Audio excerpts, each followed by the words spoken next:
Good evening, everyone. We're really thrilled to welcome you to the second edition of the U40 BIZGIST. Thank you for joining us for an evening of insights, inspiration, and impact. So, to kick off today's program, let's take a moment to spotlight the heartbeat of this initiative, which is the YSIPS Foundation, and the work that we do to empower young African entrepreneurs. I'm going to be playing some videos. And in the meantime, you can keep putting in, you're introducing yourself because we keep admitting more people. Keep introducing yourself in the comment section. We'd like to meet you, know you, and know where you are joining us from.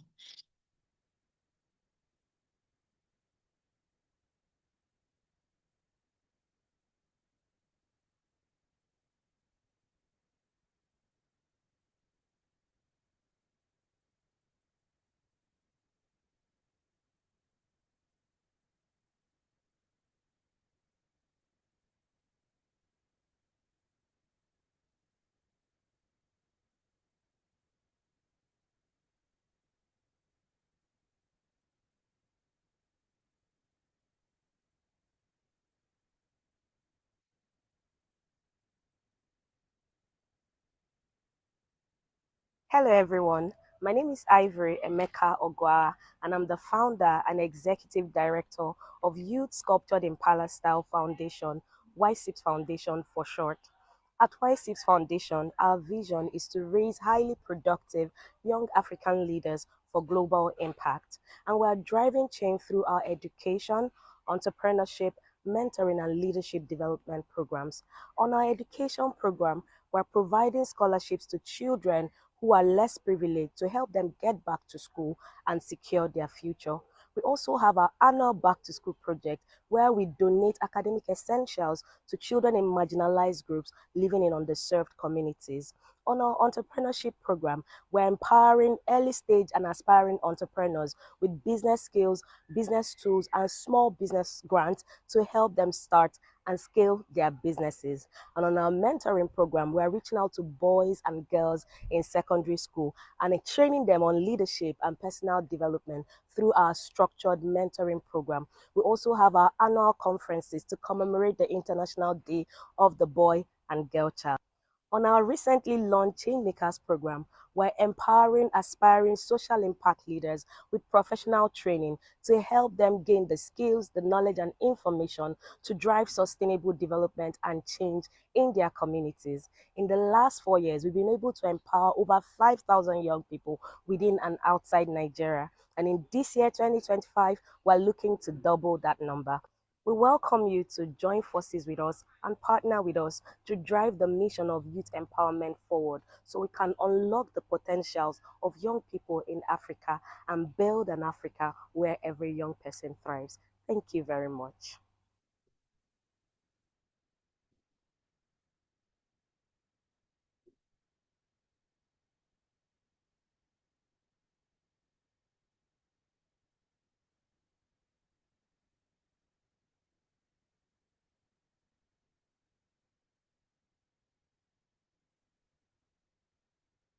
Please pay attention to the board.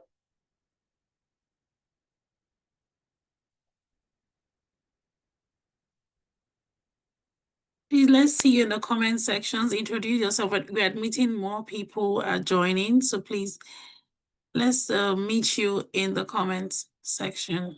Thank you. Boy, pay attention. Look at the sad stories we're hearing every day. Passion, talent, lives being lost just because there are men, women who have found themselves, in the hands of men who have not healed.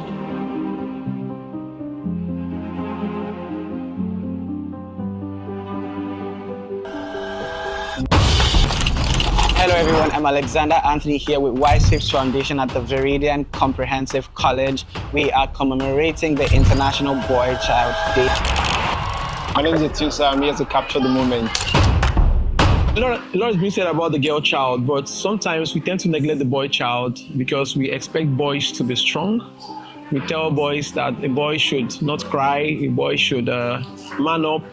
Yes, a lot of people have low self-esteem because they don't think they are handsome. It's true now. In recent time, there is so much we have recognized that it seems like men are now laid back and women are now. So we are saying that what we do, like where places I operate in, we try to see that male mentors are always in the circle. We need to find men, young men who represent certain values that the young men emulate, want to be like, and bring them in. Because even in the female circle, so you see more of female mentors than male mentors. So in terms of strategy, what we try to do is you go one-on-one. We reach out to, so I could go and tell my guy that we need more guys in this ministry. We need more guys in this movement. I believe that it's important for the girl child and the boy child to be developed equally, because you see that a lot of investment is being put into girl child development and not much attention is being paid to the boy child. And the question is, after you've developed and trained this girl child to become whoever, this top playing woman, who are they going to be in the society with? Who are they going to get married to? Who are they going to be working in the offices with? Men that we have not attended to, men that have not healed from wounds, men that do not even know what they are doing, men that have in some way become emasculated because of neglect. Drug abuse has very severe and far-reaching effects. The effects that drug abuse, when I say drug abuse, I mean even substance abuse. Because some people think alcohol is not a drug. Let's tell you that alcohol is a drug. Okay? Alcohol is a drug. Marijuana is a drug. People now commonalize it. They think it's just weed. It's not one a drug. It's a drug. It's a hard drug. Whether the one they inject, or the one they chew, or the one they cook in food, or the one you drink, the one you sniff, the one you smoke, they are all hard drugs. A lot of young people have a lot of potentials inside of them, but they don't even know that they have it. They don't even know how to harness it. They don't know what to do with what they have. And you look at Africa, very rich in human capital, but very poor in human capital development. And for me, being a young person, I understand that if young people can start early to discover those potentials, to begin to harness them, and they are given opportunities to develop, all of those potentials, they will grow into talents that Africa can export and be proud of.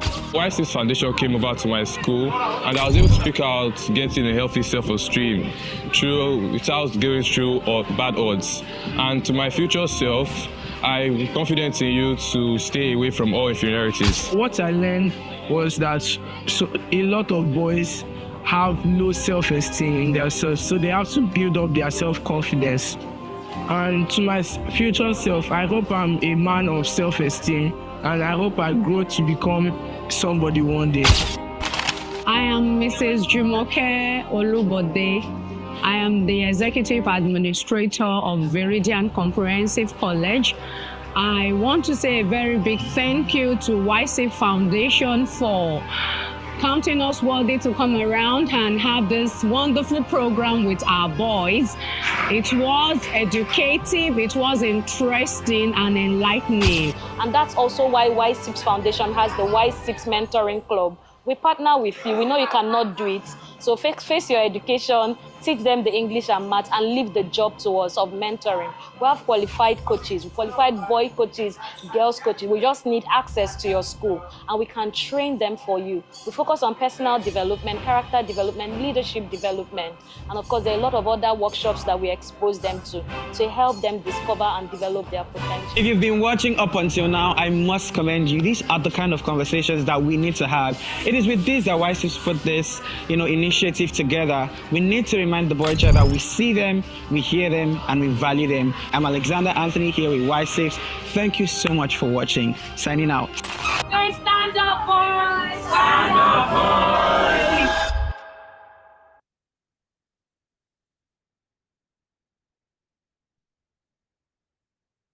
All right. Thank you so much for joining us. Please introduce yourself in the comment section. Introduce yourself in the comment section.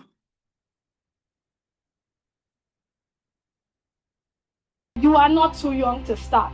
Because when God created you, He put deposits of gifts on your inside. There is something on your inside that can change your world. The things that we can do naturally or easily, we tend to downplay it. It's actually best for you to walk in line with things that are called strengths. If something comes to you naturally, that's what you should be doing. I want you to pay attention to your strengths. And you know another awesome way to pay attention to your strengths? It's by serving. Look at the way your gift can intercept with people's needs. You have to be open to trying things. How would you know if something is going to work if you don't do it? Success demands a doer from you. If you can just do things, it doesn't matter how old you are. You're not too young and you have something to give. You have value on your inside. Embrace failure because you gather data with failure. That's how you learn stuff. There's some things that you never take seriously until you fail at it. Just because you're young doesn't mean you're small.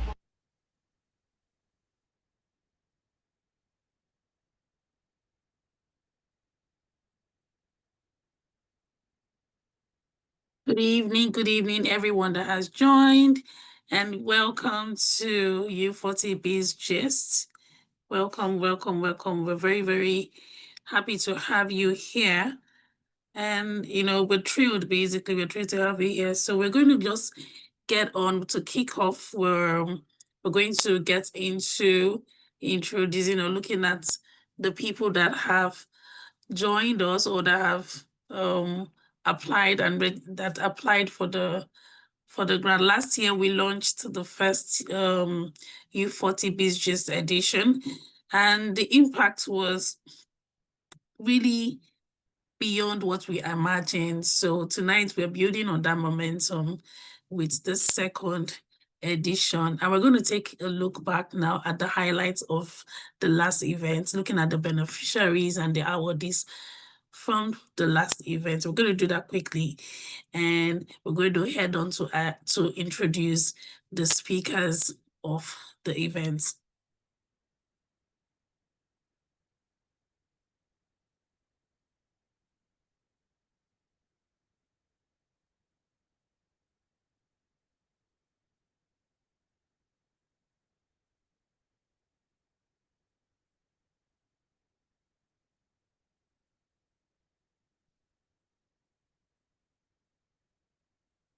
Hello everyone, Creative Director of Maladi Design here. I haven't shared the amazing news to have been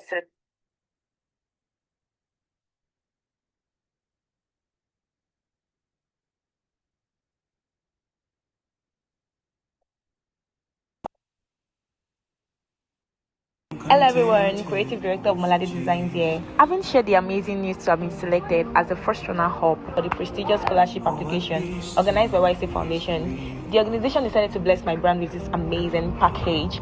Ta-da! As I unwrap the package and review the stunning gifts inside, the excitement and sense of accomplishment are sinking in. It's an incredible electric sewing machine with mind-blowing features, and you can tell this is a great move in my creativity journey. This journey has been a roller coaster of emotions, but the support from the entire team at YC Foundation has been unwavering. I'm so grateful for the opportunity to have connected with fellow scholars, learned from industry experts, and grown both professionally and personally. Special thanks to God Almighty and to everyone for their unwavering support. This recognition is not just a win for me, but for everyone who has supported me along the way. Thank you for believing in me and following my passion to make a difference. My heartfelt appreciation to the entire team at YC Foundation. Your kindness and generosity mean the world. I am indeed proud to be a part and beneficiary of this community. And this is me saying, God bless YC Foundation. Thank you everyone for coming with me on this journey. Bye.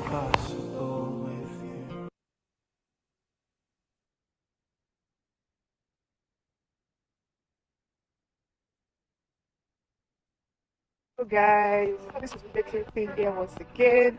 I got my package from YC Foundation. I've been selected as the second runner-up for the scholarship I earlier applied for.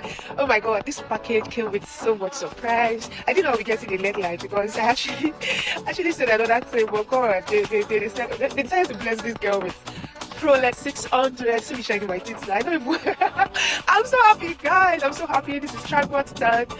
I'm trying to set it up here, try to open wide. I even hug it. Oh my god, I'm so happy. This is really going to help my content creation. Guys, sit back, don't worry, sit back and enjoy my content creation now. See, this is like 600. This is me here trying to set it up, try to fix it. Relax, is it? Okay, wait for it. Oh my God, I'm so happy. I'm really, really happy. God bless the organization. God bless the foundation. I'm really, really happy. Like this has really been one of my setback. This is me trying to set the campus for. This is really going to help me to capture the details of like God. I really, really happy. Thank you, YC Foundation. God bless you immensely for this wonderful gift. Thank you. Hi lovelies, your girl Bide is back. Happy New Year once again. I wanted to look up good for first day of the year 2025. So I said, why not do something nice for myself? Even though I don't know what I want to make, but I know that I will surely pull off something nice. Yeah, I was trying to do little content that I could do, from cutting the fabric, pattern, all wood, all set, filming, a little sewing process. Yeah, I was so energized, so jacked up. And yeah, I fitted the dress, my first fitting. It's all good, nice. You know, it's a dress and it's giving, it's snatch, it fits. I'm so in love with it. I was trying to show the neatness of this dress, the neatness, the detailing, and all of that. Like it's giving. Yeah, this was my last fitting. I know that. Okay, come on now, I'm ready. You see now, see this dress, see me, see my bag front, everything all set, all good. Yeah, some pictures for your view. Bye. See you at the next one.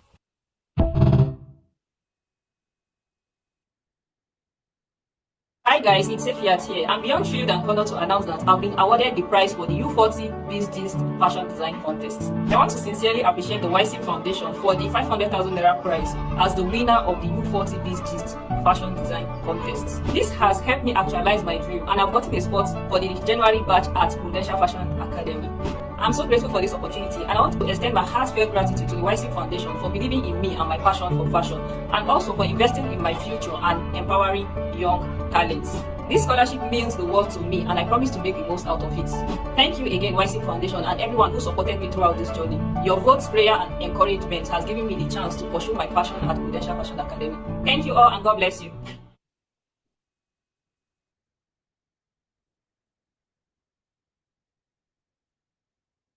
Okay, good evening, everyone. Thank you for joining us. If you can hear me, please just let me know in the comment section that you can hear me. Good evening, everyone. Good evening. Welcome to the second edition of the U40 BIZGIST. It's a space created for young, bold African entrepreneurs like you guys, and I'm really honored to be here. My name is Akudo Ubona, and I have the privilege to be your host tonight. I'm the head of programs for the Entrepreneurship department at YSIPS Foundation. And at YSIPS, we are deeply committed to unlocking the power of youth innovation. Through the U40 BIZGIST, which is this is our second edition, we bring together visionary founders, real business stories, and leaders that can give insight into what business is like, to empower you and lead you with courage, even in times like this, that things are uncertain, the economy is hard, and this year's theme is leveraging uncertainty as a business growth. Leveraging uncertainty as a business growth catalyst. And I would say it couldn't be more timely, given the situation that we're having in our country, in Nigeria. And the truth is that uncertainty is no longer an exception. It is what we see in our environment, right? That's what we all see. But for us as resilient entrepreneurs, that is not going to be an obstacle or a roadblock. It's an open door. So tonight is about exploring all that we can to turn the uncertainty, into, tires, wheels to run, and move in the right direction. So we're excited to have you here. If you haven't introduced yourself yet, please introduce yourself in the comment section and let us know where you're joining us from. So we have two phenomenal guest speakers lined up who will not only inspire you, but their stories will also equip you with strategies to help you to, scale, to pivot, and to lead in your organization. And so before we bring them up, we're going to quickly look at some of the amazing entries that we received for the U40 BIZGIST Grant Challenge. And then we'll bring in up the first speaker right afterwards. Thank you, guys. And please introduce yourself if you haven't yet.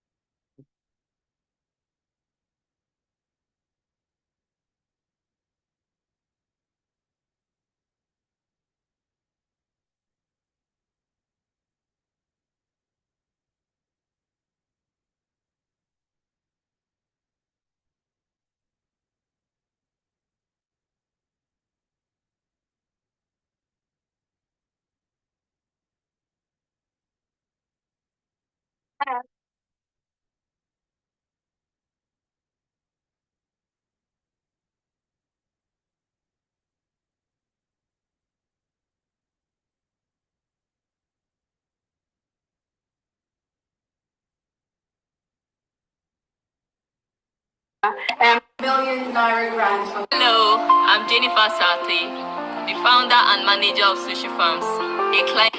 Hello, my name is Akilitolua Sean Johnson from the Federal University of Technology, Akure, a 300 level student from. Hello, YC Foundation.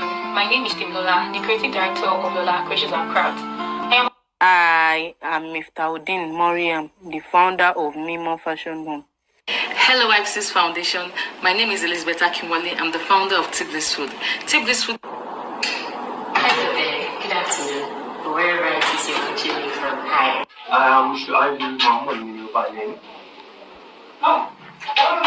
We are. Olayemi Ayobanjo is my name. I'm the co-founder of Joyemi Ventures and. Hi, I'm Bolwatife, the founder of Primabi, a fashion brand. Hello, YC Foundation. My name is Deborah Johnson, and I'm the founder of HCS Natural Fruit Drink. Hello, my name is Suleiman Maguza, the founder of Wizard Baking Emporium, a proudly Nigerian baking brand, which is special. Hello, YC Foundation. My name is Esther, and I'm the founder of Ebbsville, a proudly. Hello, YC Foundation. My name is Suzana Dewi, and I'm the founder, the CEO, and visionary behind Sparrows Official. If you're a woman and you're listening to me right now, I am here for you. I'm here to see. My name is Oshina Obolatife, founder and creative director of Tife Designs. Hello, I am Shobawale Abisala Zainab, the creative mind behind Asham's Edibles. Hello, my name is Arida Ame. I'm based in Abuja. I'm the founder of Arida NG. I'm a wig maker, a wig vamper, as well as. In Nigeria, preventable illness like HIV, hepatitis. In Nigeria today, many buy their food stuff from Hope Market. Good day. My name is Chukwudi. Right now, 7 out of 10. My name is Mokangozi. Hello, YSIP. My name is Olatunji Oluwadam Lola. Okay. Please, if you just join in, kindly introduce yourself in the comment section. Introduce yourself in the comment section. So these are the people that have entered in for the challenge, and we're going to be announcing the finalists right towards the end of the program. So just stay tuned with us. And then we're going into the next session. If you can hear me, please let me know in the comment section that you can hear.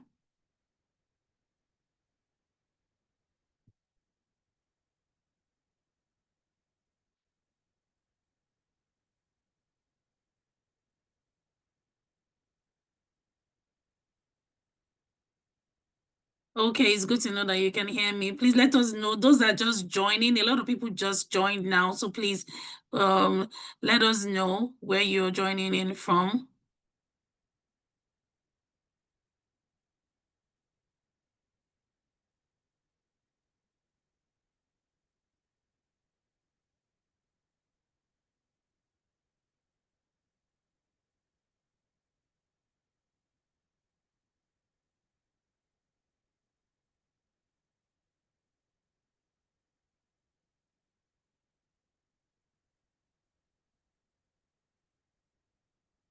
Okay, so we are going right into the next section. I hope you enjoyed the videos that we've played so far. Please, if you've loved the videos that we've played so far and the work that we do at YSIPS Foundation, please encourage us by giving us some claps, some hearts, whatever emoticons that you like in the comment section. We want to see that. Thank you so much.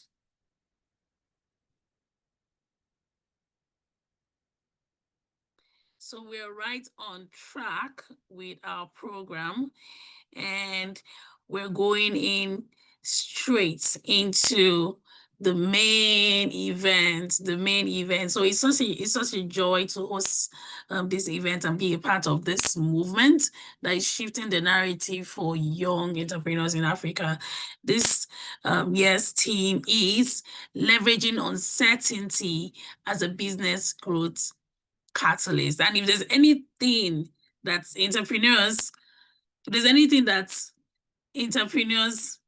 Okay, I'm seeing myself, so it just feels weird.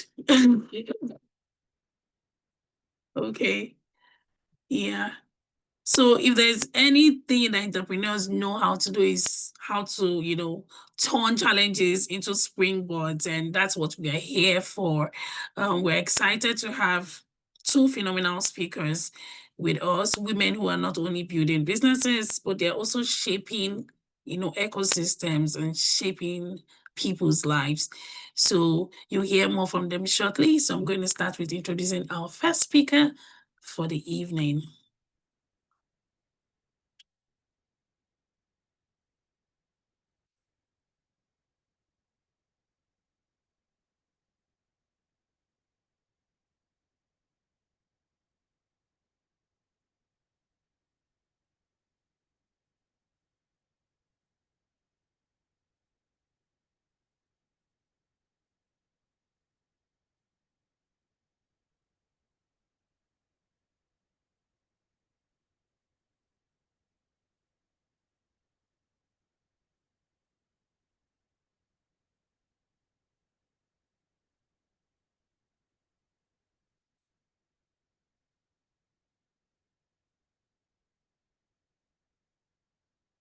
No, can you hear me? Can you hear me? If you can hear me, please put it in the comment section. I want to know that you can hear me. All right, so right about now, we are bringing up the first speaker of tonight, Ms. Oge Nnaife. She's an SME enabler, a thought leader, and business capacity builder with over 15 years of management experience in both for-profit and non-profit sectors, board advisory, and a mentor to leading startups and young entrepreneurs across different sectors within and outside of Nigeria. Oge is passionate about creating solutions that enable aspiring and early-stage entrepreneurs develop the right foundations to build scalable and sustainable businesses. In her previous role as the head of the Faith School of Entrepreneurship at Faith Foundation and director of programs at Enterprise NGR, Oge directly supported over 6,000 startup founders to grow successful businesses and over 1,000 young Nigerian graduates to find meaningful employment within the financial and professional services sector. Up until recently, Oge has served as the executive director of the Innovation Support Network, ISN Hubs. As a firm believer and an educator of entrepreneurial practices, Oge's passion is constantly reinforced to build strategies that enable the unlocking of positive economic potentials. So if you're excited to have Ms. Oge Nnaife, the former executive director, Innovation Support Network Hubs, please give a round of applause in the comment section. Let us see your excitement as we bring her on board. Thank you very much.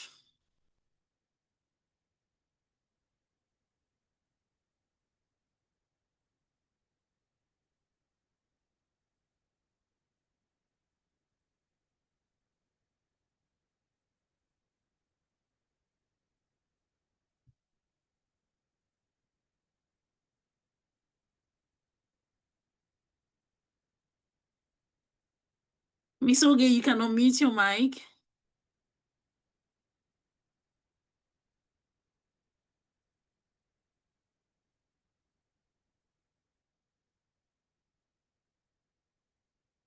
Hi, can you hear me?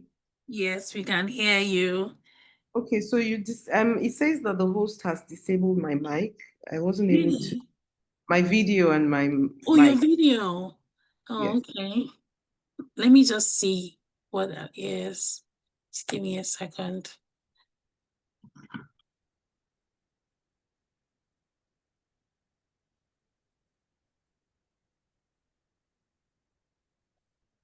Miss Ivy, please, can you see this?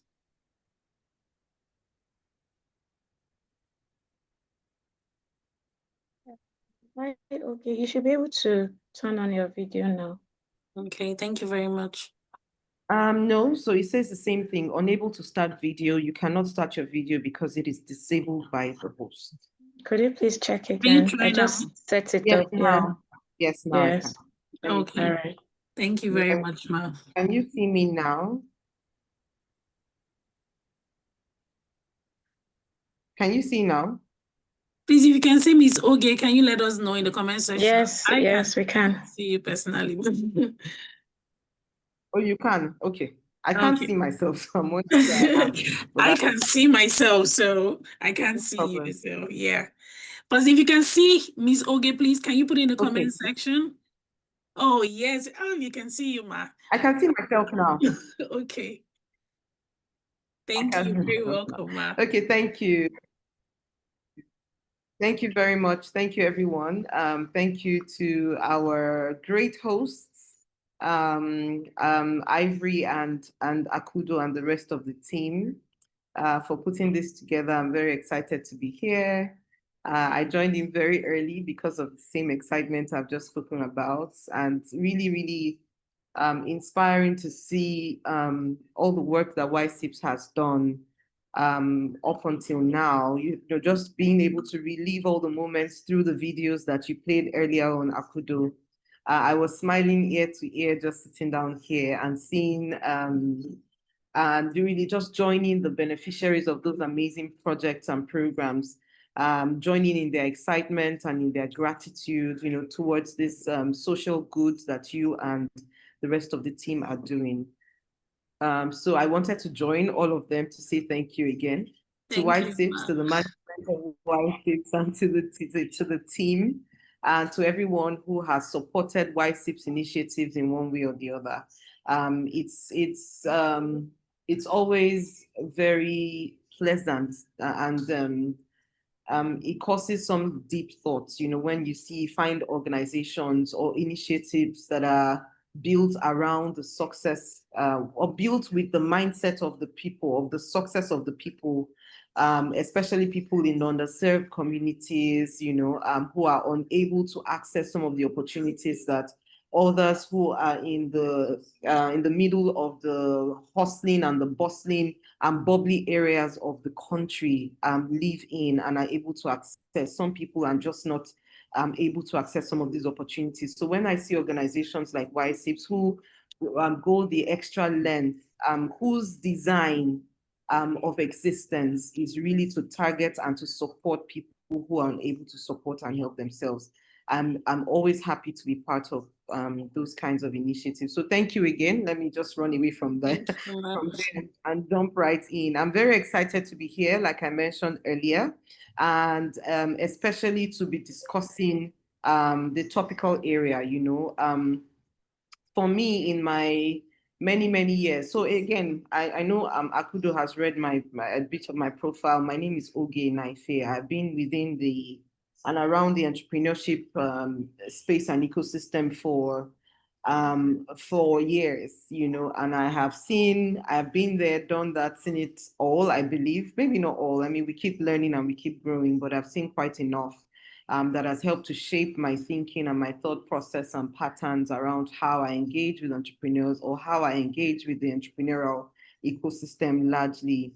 And when I say the ecosystem, I'm talking about all the key stakeholders and players, the entrepreneurs themselves, whether you're a startup, you are a growth potential entrepreneur, you've scaled to a certain point, you are in idea stage, or with key stakeholders like the government, policymakers, funding organizations, grantors, and things like that. So the embodiment of the ecosystem, I have had experiences here and there with them, and it has shaped my thinking, my thought process, you know, around how I engage with the entrepreneurial ecosystem. And I will be sharing with you some of my experiences and their firsthand experiences.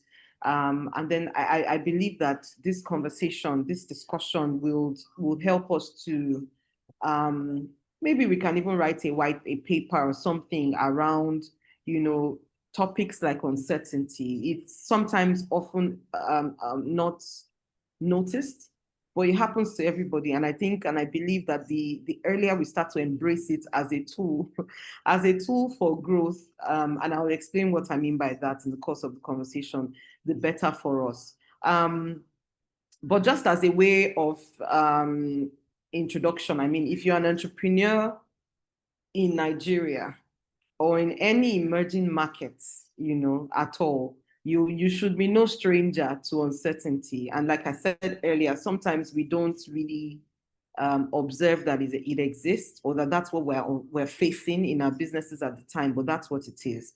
But you shouldn't be a stranger to uncertainty, really, whether it's with fluctuating exchange rates, which we experience a lot and that's why I use the word, if you are a business person in Nigeria is the context here.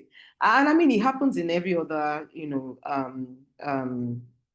environment and country, I believe.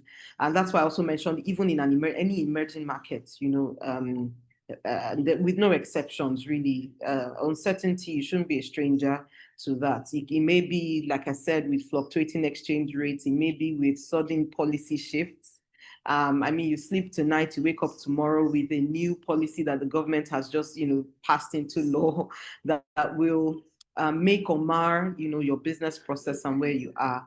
And you have to find a way to deal with it. So we live with these uncertainties every day of our lives. It can be full scarcity. I mean, we should be used to that by now, and it's really amazing how some of these uncertainties happen. Like you go out to work in the morning, on your way back, you just notice that there's unusual traffic, especially around filling stations. And then, you just hear people say, are you sure we're not about to, to face another fuel scarcity? And you make the move to ask one person, and even the fuel attendants even tell you that it'd be like there's going to be scarcity, so they don't even know. So these uncertainties, I mean, they happen. We wake up to them every day, especially in this country. It might be global pandemics. I mean, we woke up to COVID, right? We woke up to hearing the stories about it. It started from one country, and we didn't believe it would spread so fast and so quickly and into other, regions and countries, but it did, and it shut down a lot of businesses. So if you don't onboard uncertainty as a tool for growth, you may not be quick enough in those kinds of uncertain times to pivot. You may not be quick enough to make the right decisions. It may meet you at the point where we are unable to take the right decision and you just crumble, really. And while I was just brooding over this topical area, over this theme, I was also asking myself, what if we stopped seeing uncertainty as the enemy? It exists, even though we may not know that that's what's happening to us at the time when it's happening. It does exist. But can we start to look beyond it being the enemy and start seeing it as a teacher, maybe as a sculptor, as a growth catalyst? Can we start to see uncertainty as something we can leverage? And I really love the topic, leveraging this. Can we start to see it as something we can leverage on to grow and to scale, to pivot, to make the right decisions in our businesses? Over the past decade, I've had the privilege to work alongside hundreds of founders of innovation hubs, innovation leaders, across Nigeria and across even the continent of Africa itself. From early stage dreamers in Jos, to ecosystem builders in Lagos. Lagos is very vibrant. That's why I like to term, that vibrancy and just attach that to Lagos. And these are some of the things that I've learned, over the past decade and several years afterwards. The most resilient entrepreneurs are the ones who wait for perfect conditions. So resilience is a skill that you need to onboard as soon as you realize that uncertainty exists, right? They're the ones who build while things are breaking. So I know that, and I'll give examples as I speak along. Let me use the example of COVID again. When COVID happened, like I mentioned, I used to work at Faith Foundation at the time. Faith Foundation is Nigeria's foremost enterprise development center that provides businesses and entrepreneurs across several sectors and across several business stages with education, with support, business support, with funding and access, to opportunities and to larger networks. And I was I was at Faith at the time when COVID happened. We found that at that time, a lot of businesses could not move beyond where they were, and for various reasons, some of which are the fact that even from the policy and government, and there were several businesses that just could not operate during COVID. So if you were a fashionpreneur, if you were an agripreneur, if you were I don't know, but several sectors, business sectors could not operate, optimally in those times. And then we saw, that's also when we saw the rise of, certain other types of businesses like logistics, healthcare. So if you were doing anything around healthcare, logistics, you needed to move things, essential things, if they were medical things, food and things like that from one location to the other, you were allowed to operate, especially during the period of the lockdown where nobody could move around. And so if your business didn't have the capacity to pivot or to onboard technology to grow into something else that can still be relevant in that time, then you were crushed at the time. It was an uncertain, nobody ever prayed or thought that it was going to happen.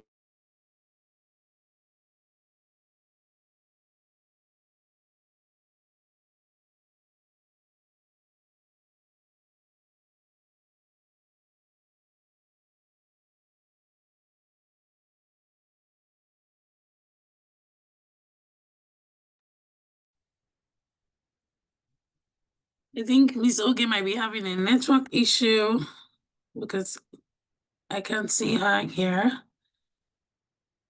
Okay, if you're just joining us, please let us know where you're joining us in the comment section. I'm sure she's trying to log back in.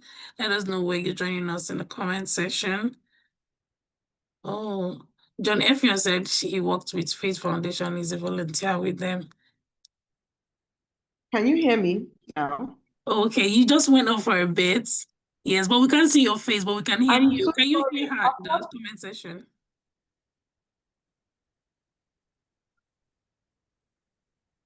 Okay, we can see you now. We can hear you. Can you hear Miss Oge? Okay, they say they can hear you. All right, thank you. Yes, they say they can hear me. Yes. Where did I lose? Where did I get off? I'm so sorry. I was busy chatting You away. were talking about COVID and the fact that you were talking about COVID and the fact that if you didn't have, if you didn't have a way to pivot into tech or to leverage that, system of what was going on around that time, you wouldn't. Yes. Yeah. Yeah. Okay. Thank you. Thank God it's not so far away from when I noticed I had dropped off. And apologies for that. I believe maybe it's the network. So I was saying that if you didn't have the bandwidth at the time as a business person to expand or to pivot into something else or to onboard a part of technology to enhance the work that you're doing and still remain relevant, then you would have been crushed at the time. And so uncertainty, I'm just trying to buttress the point that uncertainty should be seen as something else rather than the enemy. Most times we see uncertainty as that. I was talking about resilient entrepreneurs at some point. They're the ones who build while things are breaking. And so if you are not resilient, if you don't have that skill or that enablement, if you're not enabled or wired like that, then you will also be broken at points where uncertainty hits you.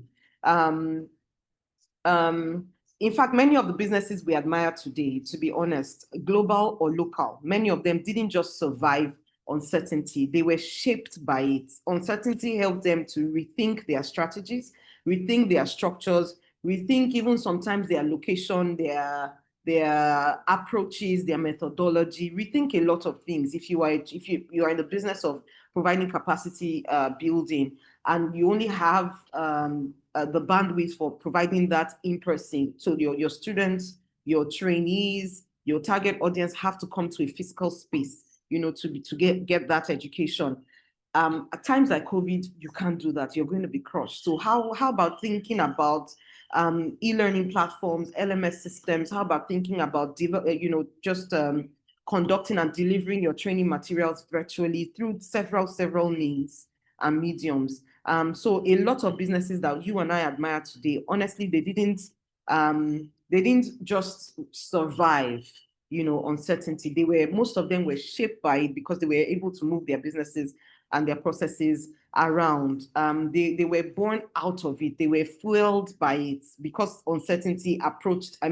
Because they were faced with uncertainty, they had to think. They had to do deep research, deep thinking, and come up with solutions to pivot and do all sorts of things. So today, as we explore how to leverage uncertainty for growth, which is what the topical area is, right? I want to challenge our mental models. I want to challenge us mentally in our business. And I believe I'm talking to business people here. Not every crisis is a death sentence. Not every crisis that we encounter or we come across means that we should close shop. Not all of them is a coffin. Sometimes it's a cocoon. Sometimes the tension we avoid holds the innovation that we need. And the earlier we face it head on, the earlier and easier we come out of it. But we don't just come out of it, we come out of it different. We come out of it with solutions. We come out of it with a new challenge, we come out of it with innovation, with innovative solutions, with creativity. And in the next few minutes, while this session is still on, I may be able to walk us through strategic principles that resilient startups like yourselves, are using right now in Nigeria and beyond, even in the face of resource scarcity, market chaos, policy headwinds. I'll share a few bold provocations and stories that I hope will inspire you to reframe uncertainty as not what blocks your journey, but what really refines it, what enables it, what boosts it, and what helps you to come up with, more innovative, should I use the word challenges or focus or focal areas? Because if you can lead with purpose when things are unclear, if you can build community when others isolate, if you can innovate through constraints, then your startup won't just grow. Your startup will not just grow, right? It will actually matter. People will be interested both to be part of it, and to support it, to fund it, and associate with it generally. So I don't know how much time I still have. I know that there's still the session where we'll go into questions and we have to respond to specific questions. Now. But Akudo, okay. Okay, thank you. Thank you very much. So let me go back to what resilience really is, or how you can onboard uncertainty as a strategy, not as the enemy. So you can take that down, not as the enemy, but as something you can leverage to build, on so many other things. And so building resilience into your strategy, like I said earlier, uncertainty is not just a threat, it's a proving ground. It's something that will help even you to better understand your business process, your business, your value, your commodity, what you are running this business for, your value proposition. It will help you to go through that proof of concept and be sure for yourself that this business is really what you should be doing. This business is really what can help you to deliver on your promise, to your customers, to your clients, and to your audience. I believe that founders should treat resiliency as a design principle. I think that's the point of what I've been trying to say. Embed it into something that helps you to come up with better ways, better approaches, better innovative, approaches and principles. You as founders, you should treat resiliency as a design principle. You should embed it as a buffer, and start to adapt to it, from right from now.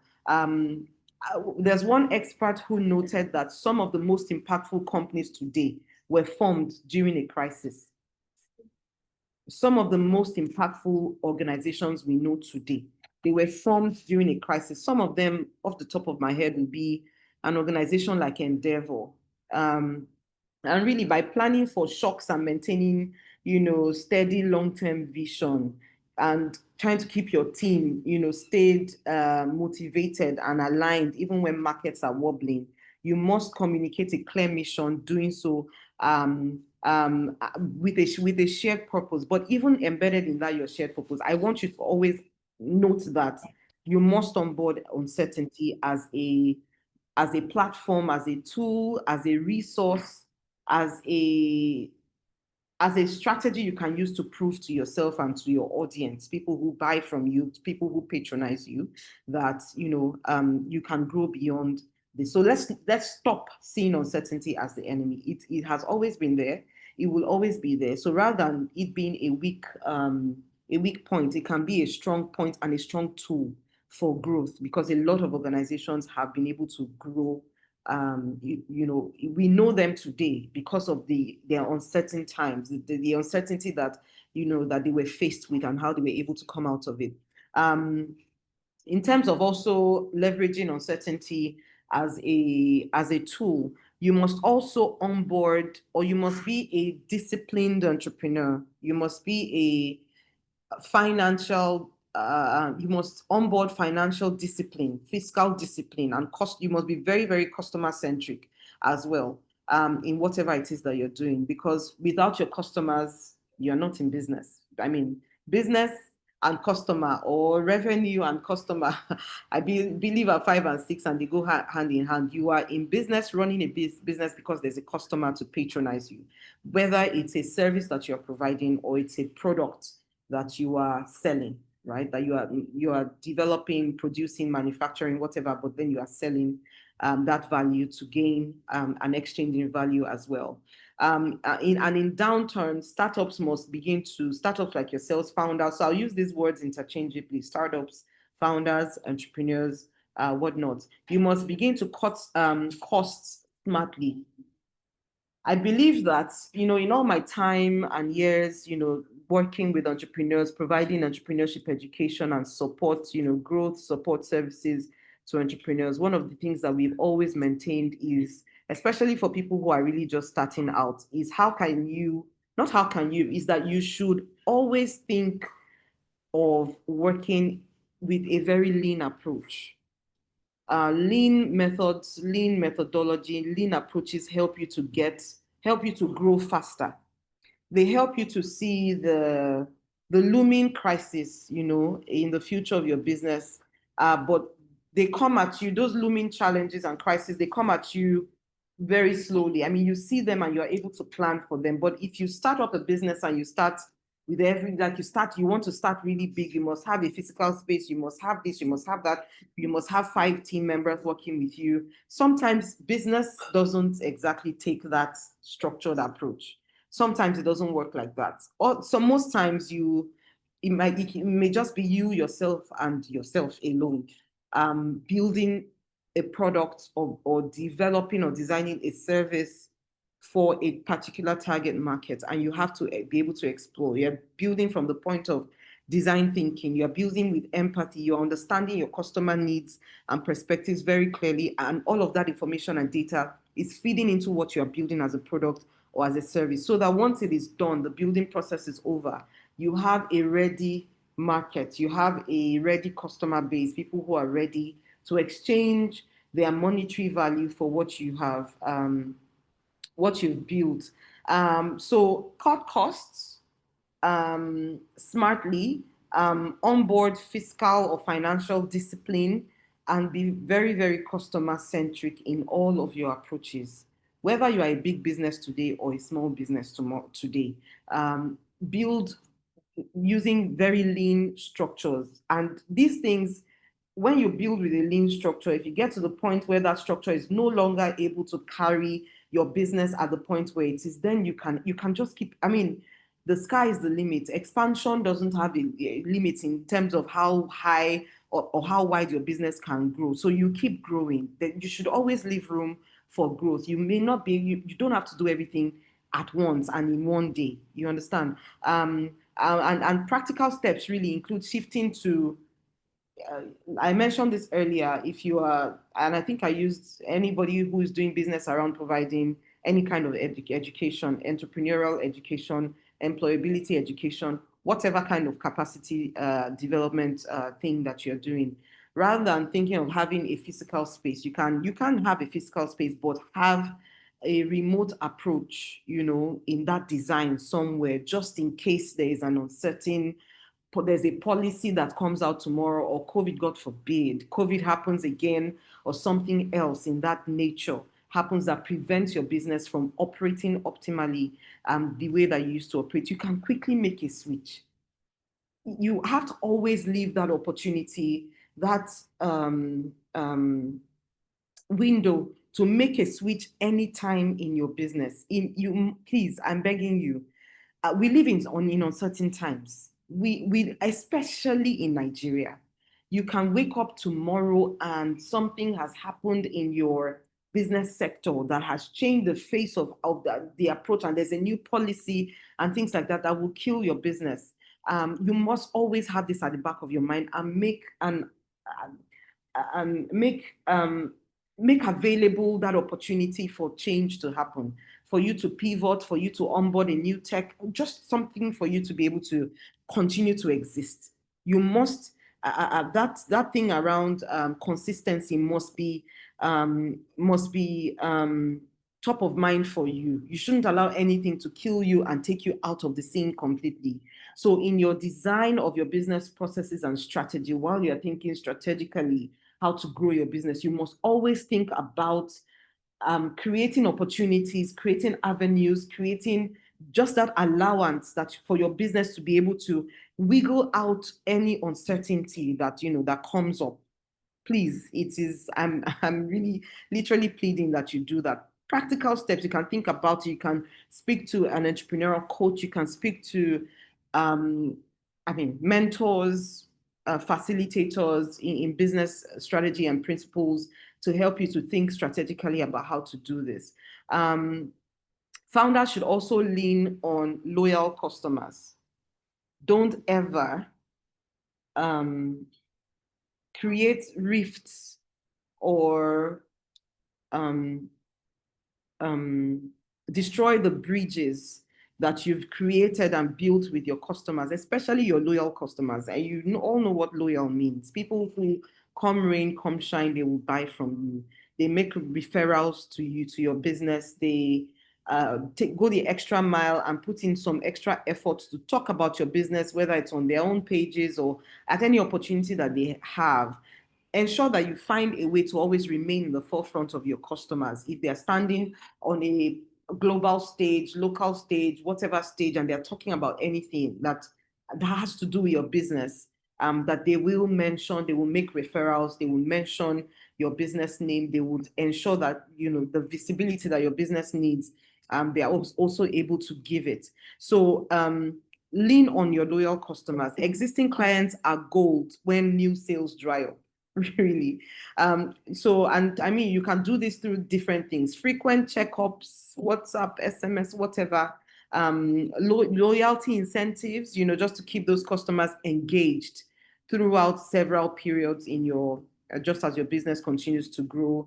And then something else I wanted to talk about is mission-driven leadership. It matters. A strong purpose-driven culture accelerates resilience. If you have a strong purpose-driven culture, you exist for a particular reason. If they wake you up tomorrow, you can say exactly why you exist, why your business exists, what your business is, what problem or challenge your business is solving. When entrepreneurs embed social impact and vision into their brands, tough choices become very clearer. Your team will rally around you. You are able to communicate very clearly your vision, your mission, the reason why you exist, and all of that to your team, your internal customers, who would rally around you to build that into a profile that you can communicate to your external customers as well. So always be very clear. Sometimes I attend hackathons, I attend pitchathons, I attend business pitch, competitions, and my major challenge is that at the end of the day, for some entrepreneurs, they are not even convinced by their own products. They are not convinced by their own services. And I'm able to tell that by the questions that they are further asked after their presentations and their inability to respond clearly, with clarity. If you don't understand your business in and out, you cannot explain it to the next person. If you don't understand your business, you cannot grow in your revenue. If you don't understand your business, chances are that you don't understand your revenue models. You don't know what exactly gives you money in your business. You don't even know that there are several other outlets to your business that you can generate revenue from. And so it has always been a challenge for me, honestly, when I sit as a jury or judge or whatever in pitchathons and things like that, where entrepreneurs are not able to communicate clearly with clarity what their business, what their products or services are about. They're not able to convince themselves. So it's difficult for them to also convince me or any other judge or jury that's on the table with me. So it's very important that your mission is clear to you. You have a strong purpose-driven culture, that just really accelerates what accelerates your resilience, your tenacity, your doggedness, in the business that you're doing. And then as a business person, you must always onboard continuous learning for yourself and for the people who are building that product or service with you. So I find a lot of founders who go on to improve their knowledge base, improve their personal development, their skill sets. They're really improving themselves as the business owner. But then you forget that as a business owner, you cannot do everything within your business. You work with a team. If your team is not growing as strong as you, I don't know if you've heard the saying, your business is as strong as your team is, something like that. Your business is as strong as your team is. So if you are the only strong person, I'm sorry, your business would not stand the test of time.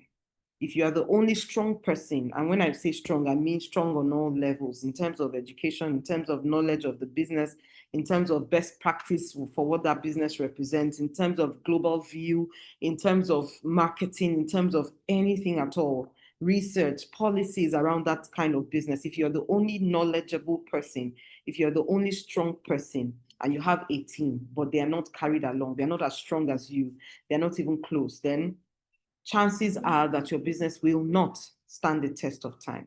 So when uncertain conditions come to you, you crumble because your team is not strong. You can't get encouragement from your team. You can't get inspiration from your team. You cannot get, your team is not dogged enough to roll and ride with you through that tide and that period. And you can't do it alone. So chances are that your business will crash. I think at the end of the day, what I'm trying to communicate is that, first of all, ensure that you are aware, you are conscious of the fact that uncertain times and uncertainty exists. But how about, just like I mentioned earlier, we stop looking at uncertainty as a problem, as a challenge, as the enemy, and start looking at it as something that can help us to prove our concept, something that can help us to onboard new ideas, to onboard and include technology in our business processes, to onboard strategies that can help us to pivot, into other areas that help us to remain relevant in what we're doing. You can also leverage on partnerships and on networks. A lot of businesses today, I'm sorry, people really just want to do it alone. People want to go alone. There's a saying that can I remember now? If you want to go fast, go with people. I can't remember, but if you want to go far, no, if you want to go far, go with people. If you want to go fast, go alone, something like that. But yeah, I believe you get the gist of what I'm trying to say. Leverage networks and leverage partnerships. Leverage networks, leverage partnerships. No entrepreneur succeeds in isolation. None. I have worked with thousands of entrepreneurs across all states in Nigeria and then some in some African countries. No entrepreneur succeeds in isolation. Not one. Not one, especially in Nigeria's fragmented ecosystem. In fact, 1/3 of Nigerian startups already depend on formal partnerships for resilience. Joining hub networks like ISN hubs, joining or industry consortia, can pool resources to you, mentors, knowledge, share tools, resources, tech talents.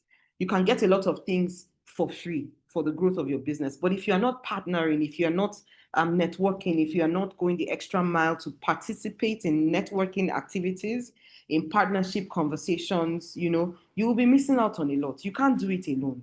You cannot build a business alone. I cannot say this enough. You can't build a business alone. Not one entrepreneur, especially in Nigeria, can succeed in isolation. Otherwise, you may be glooming and thinking that you are growing, but guess what?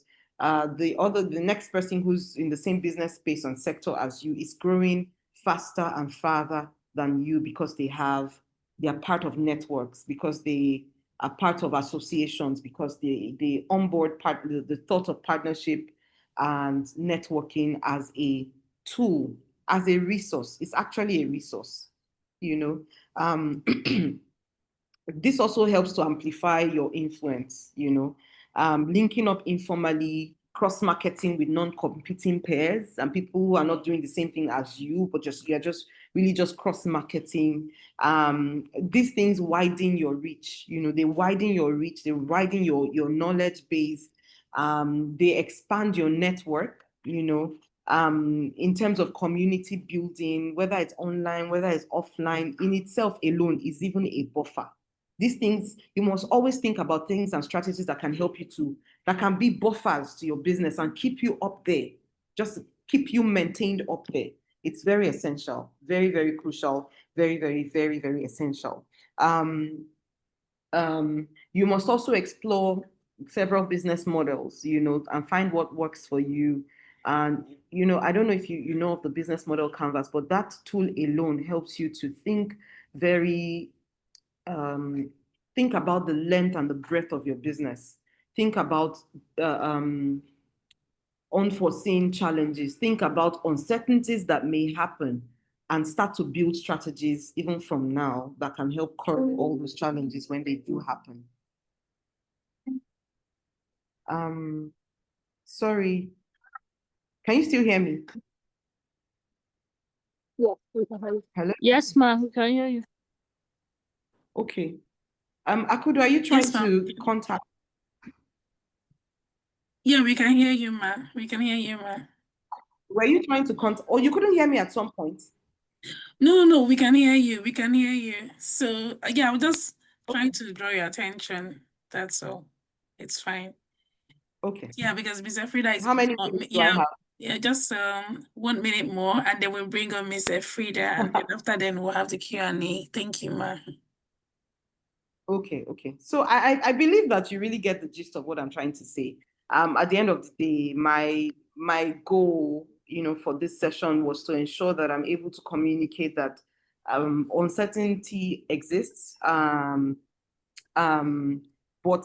maybe when we start thinking about it differently, then we can see the value, you know, that lies in there, the value in uncertainty. It's a valuable tool, and so let's onboard it as that and no longer as the enemy. I hope that with these few points of mine, I've been able to convince you and not confuse you. Us. Don't worry, I just said that Thank you so much. Just on a light note, but thank you very much. I'm here. Yes, please, ma, stay on. I'm sure they have a lot of questions. I have questions. I'm sure everybody has questions. This has been an amazing session. I mean, from the point where you talked about COVID, logistics, and it just hit me like, yes, man, the people that made business that time, that were sharp. Hey, I said, God, why didn't I follow these people? So, you know, it's very, very, very, very, you know, that you mentioned that I think people can draw examples from that, can actually relate to that. And the fact that you said you live with purpose when things are unclear, you know, different brands, big brands were fueled by uncertainties, you know, a lot of nuggets down there, and I'm sure people have really gotten a lot from you, and we're going to get more from the Q&A session. So we're going to move right into meet with Miss Elfreda, and I'm just going to quickly read her profile. Thank you so much, Miss Oge, for joining. Please stay with us. Thank you.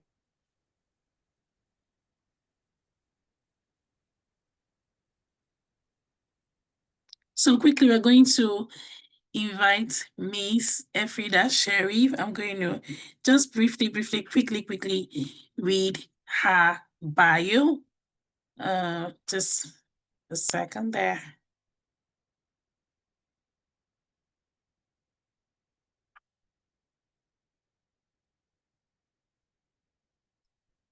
And I'm going to call on Miss Elfreda Sheriff. Miss Elfreda Sheriff is the founder of QSA Consulting, an organization that empowers micro, small, and medium-sized enterprises and entrepreneurs. She has over 17 years of business management experience working with large, medium, and small firms. She has experience in strategy, startups, entrepreneurship, trade promotion, economic development, and international policy management.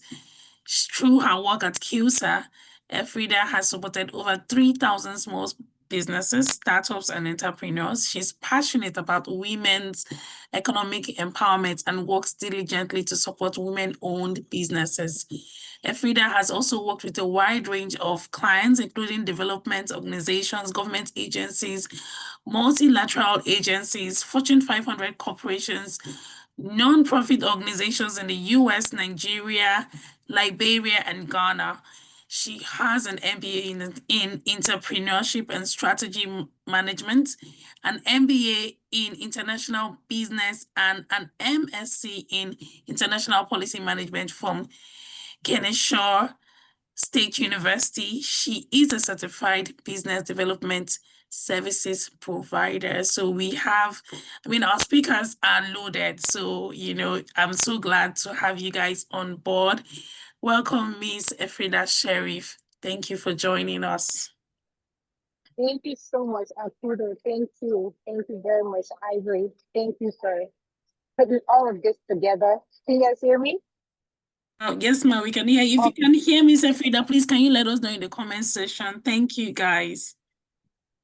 Okay, thank you so much again for continuing to the team. YC team, thank you guys so much for everything.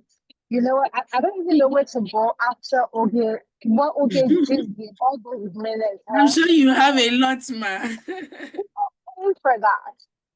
People pay for that. So I hope you're taking notes because I was taking notes. Okay, so doing your lead, being customer centric, managing your finances and all of that. I was like, and she just was going. I was like, yeah, don't stop. Please just be going, just be going. But that was very good. Okay, I don't know how to even go anything about that, but I would start, right? And with Faith Foundation, I volunteered with Faith Foundation a lot as a mentor when I was in Nigeria. So I definitely have history with Faith. But I would call that a mini training that you just did.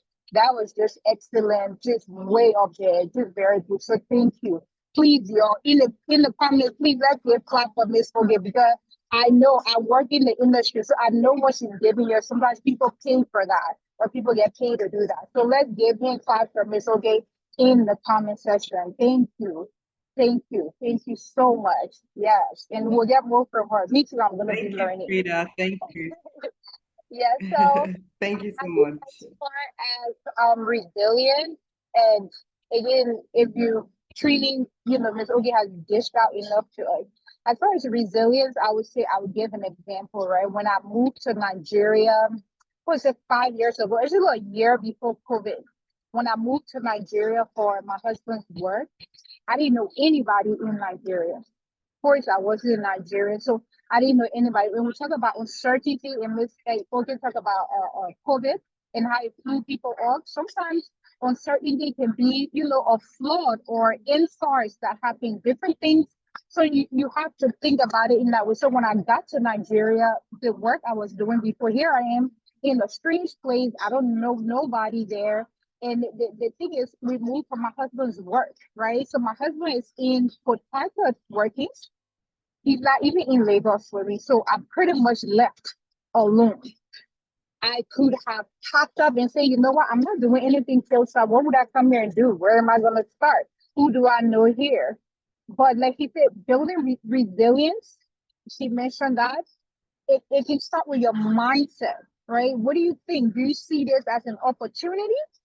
Or do you see it as something that's just going to take you away? Is it a puffin, or how are you, or a cocoon? How are you looking at it? So as far as leveraging it has a lot to do with your mindset. You have a growth mindset. What do you see it as? And a lot of things in life, you know what they say, it depends on how you see it. So when I got to Nigeria, I took that, the first few months, I wouldn't lie, it was very hard. And when you're running a business, you know, some people are very extroverted. They know how to go out, meet people. I have a cousin of mine, and you can take her and put her in the middle of Iraq, and she will come out of there knowing everybody. And then some people are just the opposite of that. So I had to leverage my own introvertedness and say, okay, how do I meet people? Where do I start? Right? Do I start at church? Do I start like right in my neighborhood? What do I have to do? And then I took the different, the very small steps that I had to do. So that was me facing uncertainty because I didn't know. I didn't know anybody in Nigeria. I didn't know any one of the register a business or how to do it or anything. But I was able to pivot in that. And it's funny because years back, I had thought about it, oh, it would be so nice to be able to work in Nigeria. But you know, sometimes we pray and we think that God is just going to take things and just put it on our laps and it's just going to be easy. But it wasn't like that. Sometimes you have to work hard and God, you know, will move things as you work. So if you're running a business, it comes to the point where you have to think, I want to focus on what Oge said, customer centric, right? Being customer centric and providing quality, right? That allows you to be able to pivot or change when things happen. And she mentioned another thing, being digital. There's no reason why your business shouldn't have some form of online presence, right? Between Instagram, Facebook, Twitter, LinkedIn, now do your business have to have everything? No, but at least one or two. You know, Instagram, you can manage that. So it gives you in case of uncertainty, it gives you different ways to move in the world we're in. The world is going to get more technology driven. It's not going to be less. So you can't sit there and think like, oh yeah, you know, this digital age is just going to pass. It is not. So you have to be able to get on, go digital, even in the smallest way, and then build on that. Right? That's a key part of being resilient, even being digital. Sometimes we have things where, you know, Instagram is not working, right? Where else can your customer reach you? Is it only on Instagram? What are the different channels you have? That's why when you're customer centric, you're able to focus on your customer and you're constantly learning. You're constantly learning, you're constantly seeing different things. You have your eyes, you're scanning your environment, you're talking to your suppliers, you're talking to your customers, you're talking to somebody else who maybe sells next to you, but don't sell the same thing as you. You're constantly looking and seeing, okay, what's happening? How is it gonna happen? What do I think? Now, are you gonna be 100% right? No, but at least if you have like a risk, you know, analysis solution or things where you sat down and thought, what if A happened? What would I do? Or what if B happened? Then do this. Just think about the different scenarios that you could possibly face. And sometimes, again, it could be COVID, it could be a protest, it could be elections. So, and when elections are coming around, usually things would kind of stop, right? Or slow down. People don't want to invest. So how do you do if election year is approaching? How do you deal with that? So I think for me, you know, uncertainty, it just means having a growth mindset, being open-minded, being open to failure sometimes and learning from that failure. Okay, this is what happened. This is what I learned. Now, you know, I'm going to take the next step from what I learned. Okay, and I'm going to stop there. Thank you so much. I know we're about to do the questions and answers, so I'll be here for it. Thank you so much again, Akudo. Thank you, Ivory. Again, huge thank you to everybody who joined. We appreciate you taking your time. Thank you again, Oge. That was such a very, very nice presentation.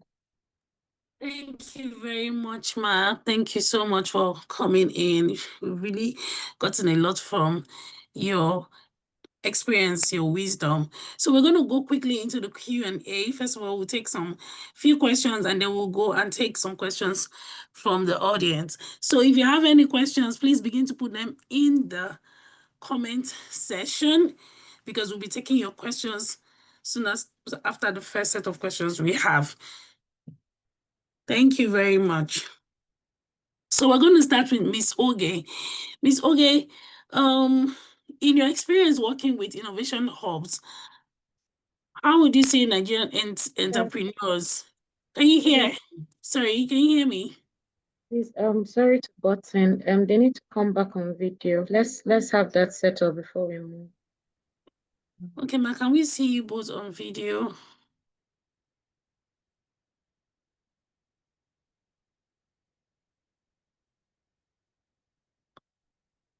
Miss Oge, please can you turn on your camera if you don't mind?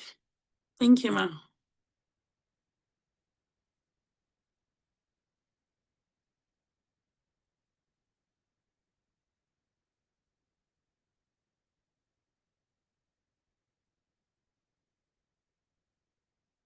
Is Miss Oge still with us?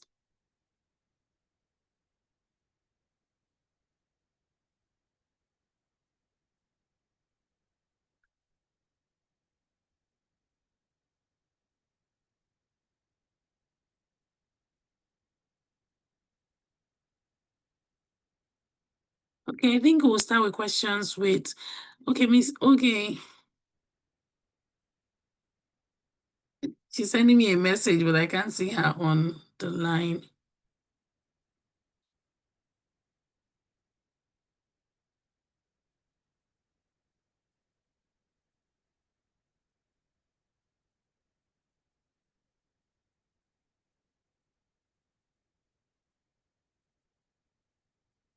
Okay, I think we'll start with question with, with Miss Elfreda while Miss Oge joins back. Miss Elfreda, so just some questions for you. I'll just ask the first question. As an entrepreneur navigating today's volatile economy, what are the 3 things as a small business must one prioritize to stay relevant and visible?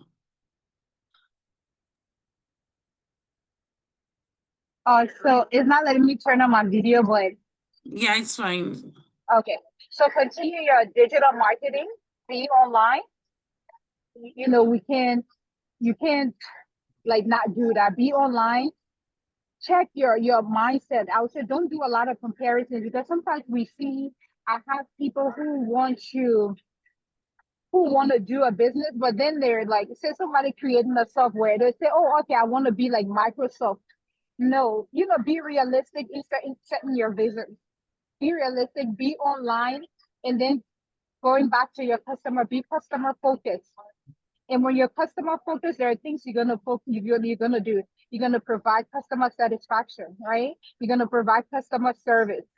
All of those things are important in order for you to keep your customer, because if you're satisfying them, you know what they want, you're satisfying them, you're providing that service to them.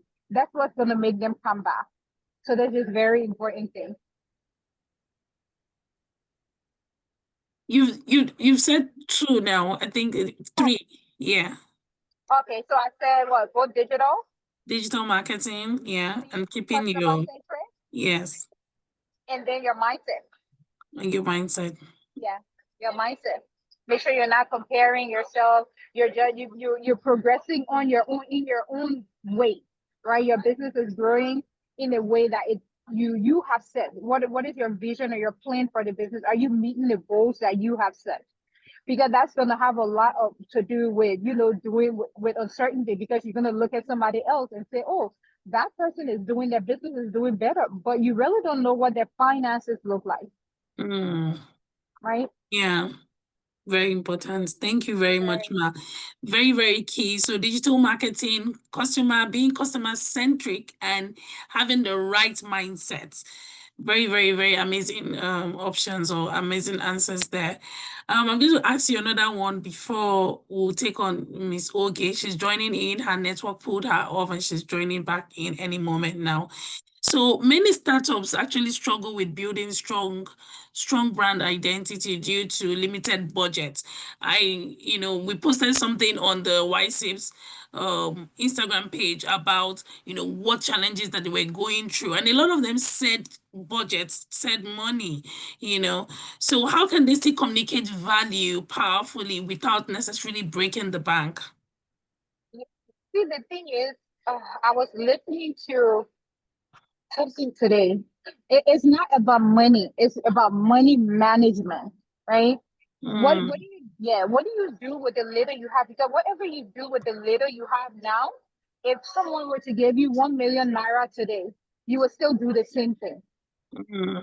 Right? So check your money management skill. Are you creating a budget? Are you sticking to your budget? And then do you have plans and goals?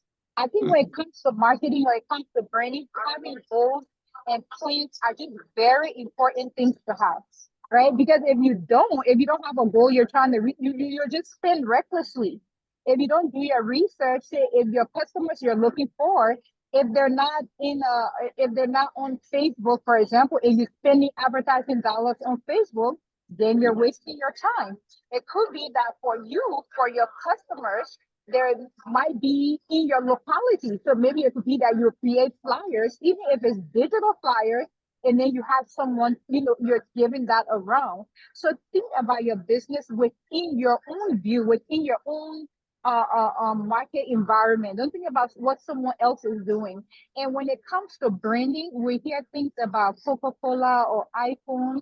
All those people started from somewhere. So branding is about building, it's about consistency, right? You have to be consistent if you're branding, even in the smallest things. When your customers call you, maybe you sell a product and your customer is not satisfied, are they able to reach back to you? So branding is not only putting on, running ads. It's how you treat your customer. What are you consistent with? If I call to order today, you don't have it. If I call next week, you don't have it. That's part of branding. So branding is not only like, oh, okay, look at me. My color is red or my logo is red. No, branding is how your business acts. So it's not about your budget. It's how you manage your budget. But then you have to have goals that you're trying to accomplish, and you have to have done your research of what it is that you're trying to accomplish. And then we go back to setting those realistic goals. So you can't set a goal, for example, and say, oh, okay, I want to have 1,000 customers next month. It's not realistic. And then you're going to be wasting your budgeting dollars on something that is not realistic. Very profound, ma. Thank you very much. Thank you very much. Miss Oge, are you back? Please, if you have questions, please put them in the comment section because we're going to be taking your questions very, very soon. Miss Oge, if you're back, let me know. If not, we'll go back to asking Miss Elfreda more questions. She's joining now, so you can just continue with Elfreda. Okay, Miss Elfreda, okay. Very, very valid what you just said.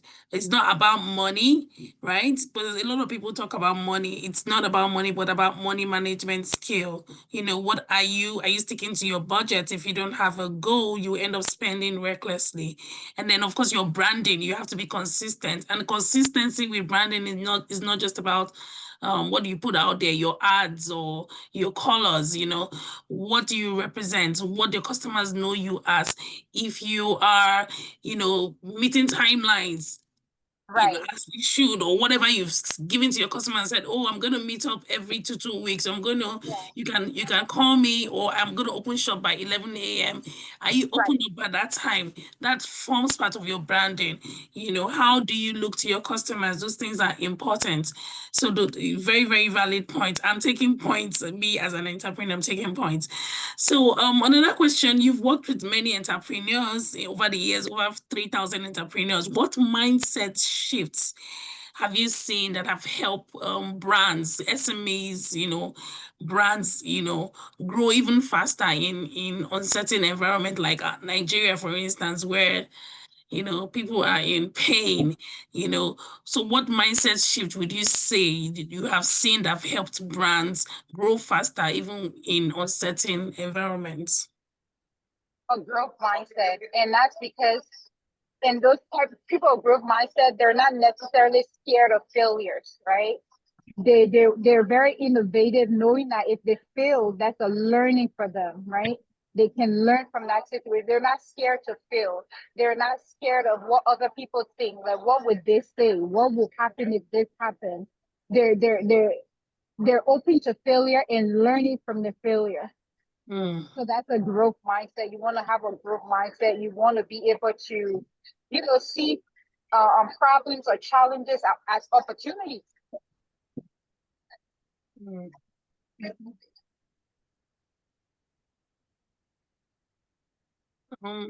Okay. Very, very, very valid. Very valid. Please put your questions in the comment section. Please put your question. Miss Ivory, Miss Oge is asking for a direct link. If you can provide her with another link to join in. She's asking for a direct link. So the way it's set up, it has to be that link. That's the way. There's no direct link.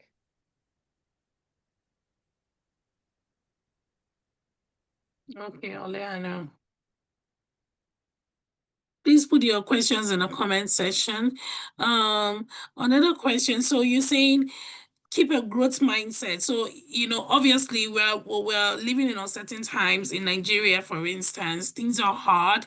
Even as a business, it's even harder. So keep a growth mindset. Even if you make a mistake and then you fail, you're going to bounce back because your mindset is right. You're going to grow. You're not afraid to fail, and so that alone fuels your drive and makes it easy for you to keep pressing on.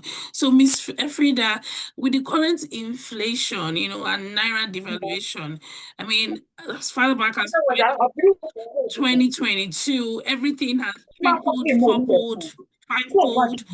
And so that's been a problem for entrepreneurs. So with the current inflation and naira devaluation in Nigeria, how can businesses creatively deliver value while still maintaining profitability? How do you create value and maintain profitability with the inflation that we're stuck with now? Right. The thing with creating value, number one, it shouldn't be. Inflation will affect it, but if you're creating value, then you're constantly looking for ways. I think, and Oge had mentioned it before about cutting costs, right? So with inflation, at some point, the inflation in Nigeria is not only in Nigeria, around the world. I guess due to the impact of COVID, what happened with economies around the world. Most countries or all countries are experiencing inflation. So it's not an excuse per se. And this is where we come in and we try to think differently. In what creative ways can I cut costs, right? And I'm still able to give that value. You start looking at your budget, right? You start reviewing your operations. Where am I wasting money? Or where can I be lean? That way I'm able to cut costs and still maintain some type of value. Or eventually you have to, extend some of that cost to your customer, because you're not going to take all that cost. Even in the market, when we go to the market, we see that costs have increased. That's because those customers are dealing with the suppliers. And if the suppliers are putting the cost on them, it has to go somewhere. But know that even if you have to increase costs, don't let your value that you're offering your customer, and every business has their own type of value, right? So the value that because that's why you have to have your target customer. The value that GT Bank is going to give to the customer might be different from the value that Zenith Bank will give to their customers, based on who their customers are. And that's why sometimes it's going to go back to knowing your customer, being customer centric, and just knowing who your target market is. That way you know what value they're looking for. So for example, if you're selling hair, for example, and your customers have a certain payment limit that they will pay or they wouldn't pay, you can play around with that. I had one of the ladies I worked with in Nigeria. She had a hair shop, and then she had one customer that at that time, this was maybe 4 or 5 years ago, wouldn't pay for a hair that was below 1 million naira. So I'm like, but that again, that's that customer. right? So yeah, inflation is there, but everybody is dealing with inflation, and this is why you cannot look at it as, oh, okay, you can complain like everybody else is complaining, or you can, put your innovative cap on, check, review your operation processes and go through and see, where can I cut, where can I nip here, can I tuck there, what can I do without compromising in value that I give to my customers. Okay, thank you so much, Ma. Thank you so much. We have Miss Oge back. I'm so sorry. It is a network. It's in the climate that we live in. So, so sorry about that. But we're glad to have you back. We're in the Q&A session and we've asked a couple of questions, and I'm just going to ask a few questions to you. And a lot of people have put in questions in the comment section too for both Ms. Oge and Ms. Elfreda. So Ms. Oge, in your experience working with innovation hubs, how are Nigerian entrepreneurs adapting to the current economic downturn? Can you hear me, first of all? Yes, I can hear you. If you can hear me, Oge, please let us know in the comment section. Thank you. I'm so sorry. I don't know what happened, but I wasn't just able to log in anymore. My apologies to everyone, please. I don't know. I don't know. Sorry about this. It's okay, ma. Yeah, I'm just so yeah, thank you for your question. I think to respond, I think many Nigerian entrepreneurs are learning to build with volatility. I think that yeah, I think many entrepreneurs in Nigeria are learning to build with volatility as a permanent feature, not a passing phase. I think that for instance, within the innovation hubs I used to work with, there's a noticeable shift from growth at all costs, to lean and sustainable entrepreneurship. Again, I'm still talking about lean measures. I think this is how they're adapting. One of the topical areas in some of the curriculums that I design is lean strategy, lean business models, and you have to learn to live with it because it makes the most impact at the end of the day. We're seeing founders become more intentional, about things like cash flow forecasting, about things like negotiating flexible payment terms with vendors, so you don't have to buy from vendors and pay at once. You can have like a payment plan that doesn't eat off a lot of your capital immediately. We're seeing founders negotiate with suppliers to say, supply, I will sell and pay, or they have like supply credits, and things like that. So we're seeing these things become a thing because people need to be able to be sustainable and people need to adapt to. So there's a lot of volatility, and onboarding that as a permanent feature. And we're seeing people leveraging digital channels to reduce overheads, so you don't have to hire for certain roles. You can onboard digital tools to be able to take care of those things. We're seeing, again, with the rise of AI and things like that, and and things like that taking over. When I say to take, I don't like the sound of that, but I mean, there are certain jobs of the future that would go extinct because of the rise of these types of innovations and tech. And so people have to be able to, just to be able to start thinking now about remaining relevant and existing, when these things do. 1 second, please. Can you guys, I'm sorry, kids are around. I've seen sorry, somebody's mic. Someone's Yeah, some people are doubling down on local value chains. Some people are sourcing materials and talent domestically to avoid FX. And, the foreign exchange is crazy. It's a demon on its own. So people are finding ways, to ensure that they are able to adapt to the situations that arise impromptu. I think importantly, there's also a rise in micro pivoting. Entrepreneurs are tweaking their business models to suit where they are and to suit their experiences. They are turning their experiences into fortes, into things that have become their normal, into the norm. And so they're tweaking their business models to be able to suit that, and not abandoning their business models, but adding maybe subscription layers.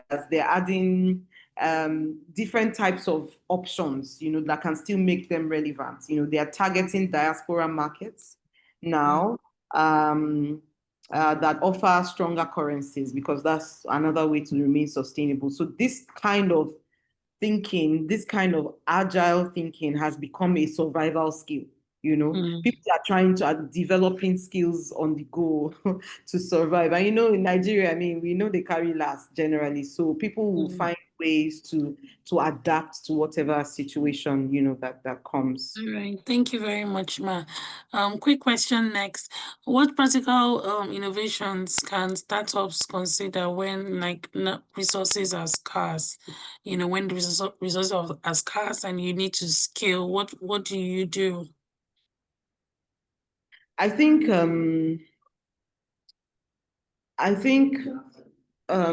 thank you again for the question. I think to be able to build sustainable businesses, instead of building platforms from the scratch, I believe entrepreneurs are now leveraging low-cost digital tools.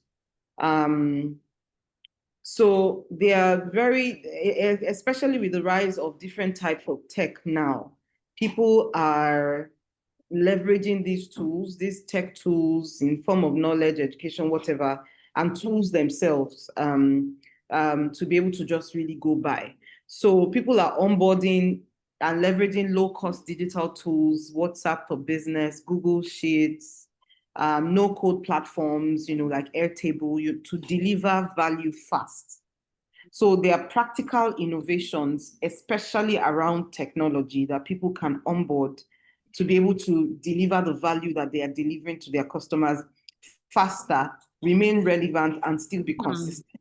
There are things like many people are shifting from platform-based solutions, to where they can connect stakeholders, instead of owning infrastructure, for instance, people are able to leverage other people's platforms to do the same things that they are doing. Like have logistics aggregators, for instance. I used to have a logistics business. It failed. It failed again because maybe a greater part of that failure I will accrue to the fact that I had a 9-to-5 that was very, very tight. And so I couldn't commit the attention that kind of business, logistics business, required.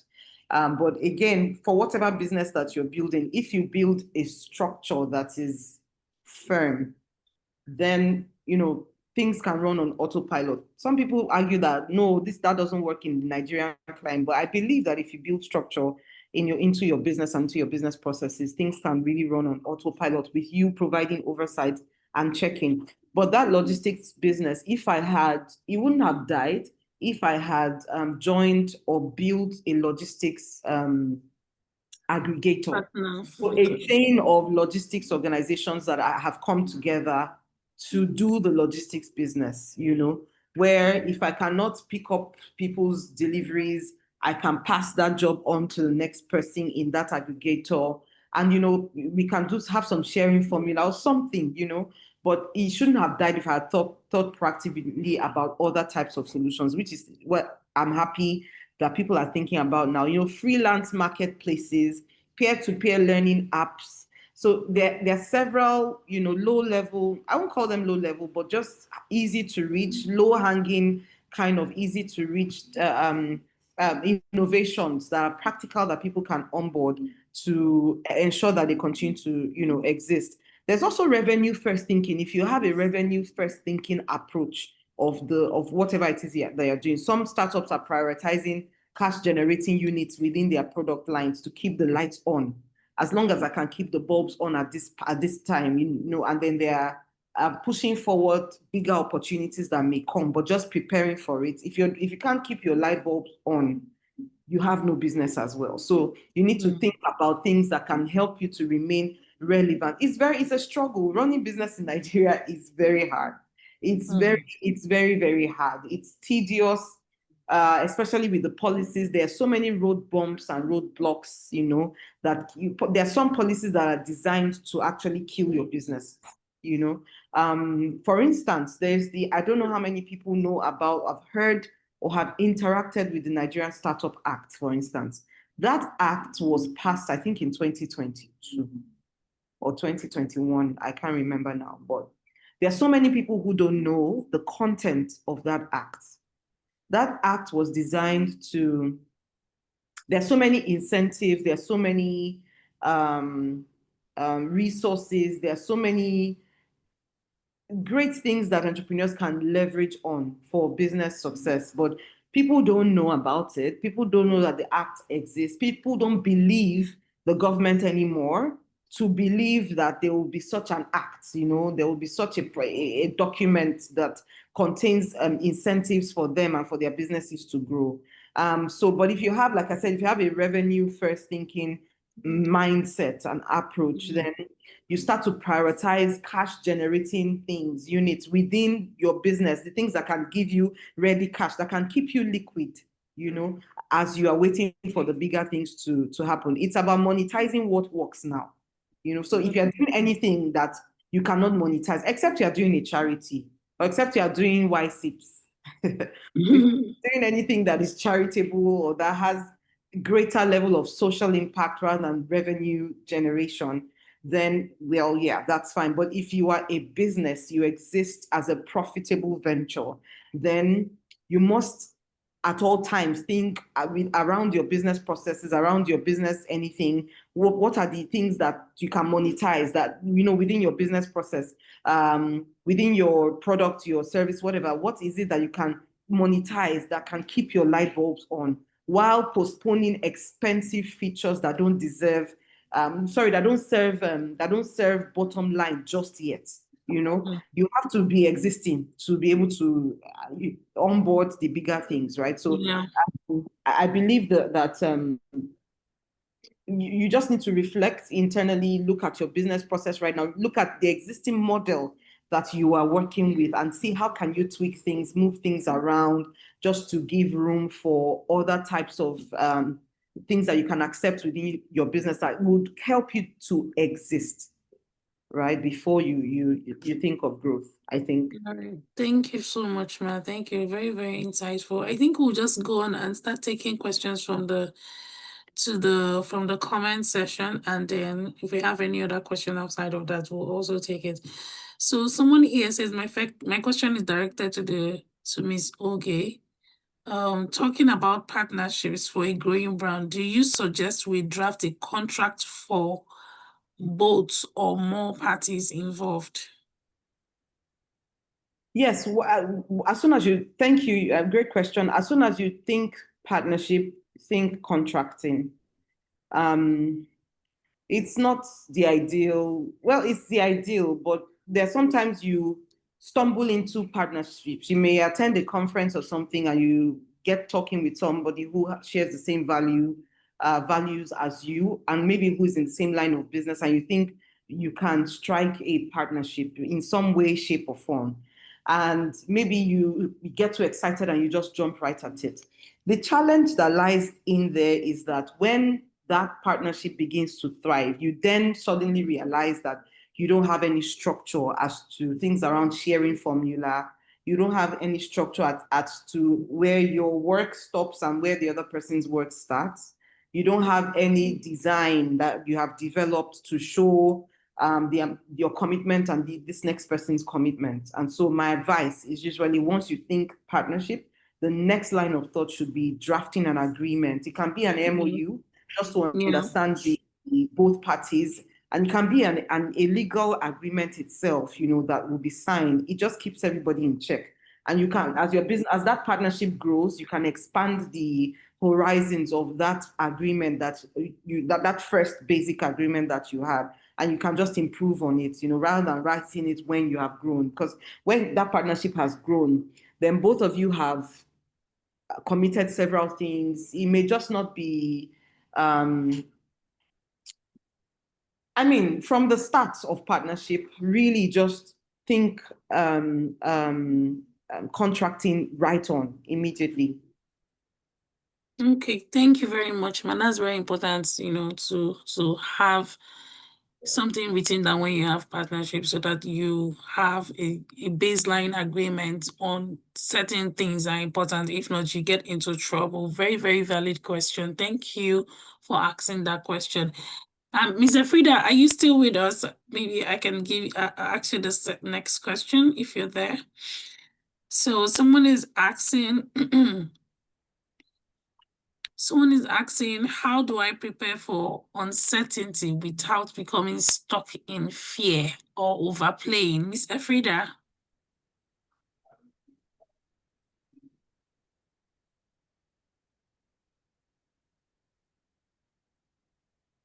Ms. Elfreda, I see you, but you're muted.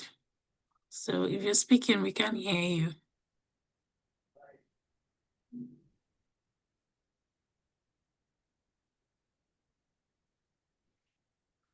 She's muted. Yeah. Are you sure she's not muted from your end? I'll see.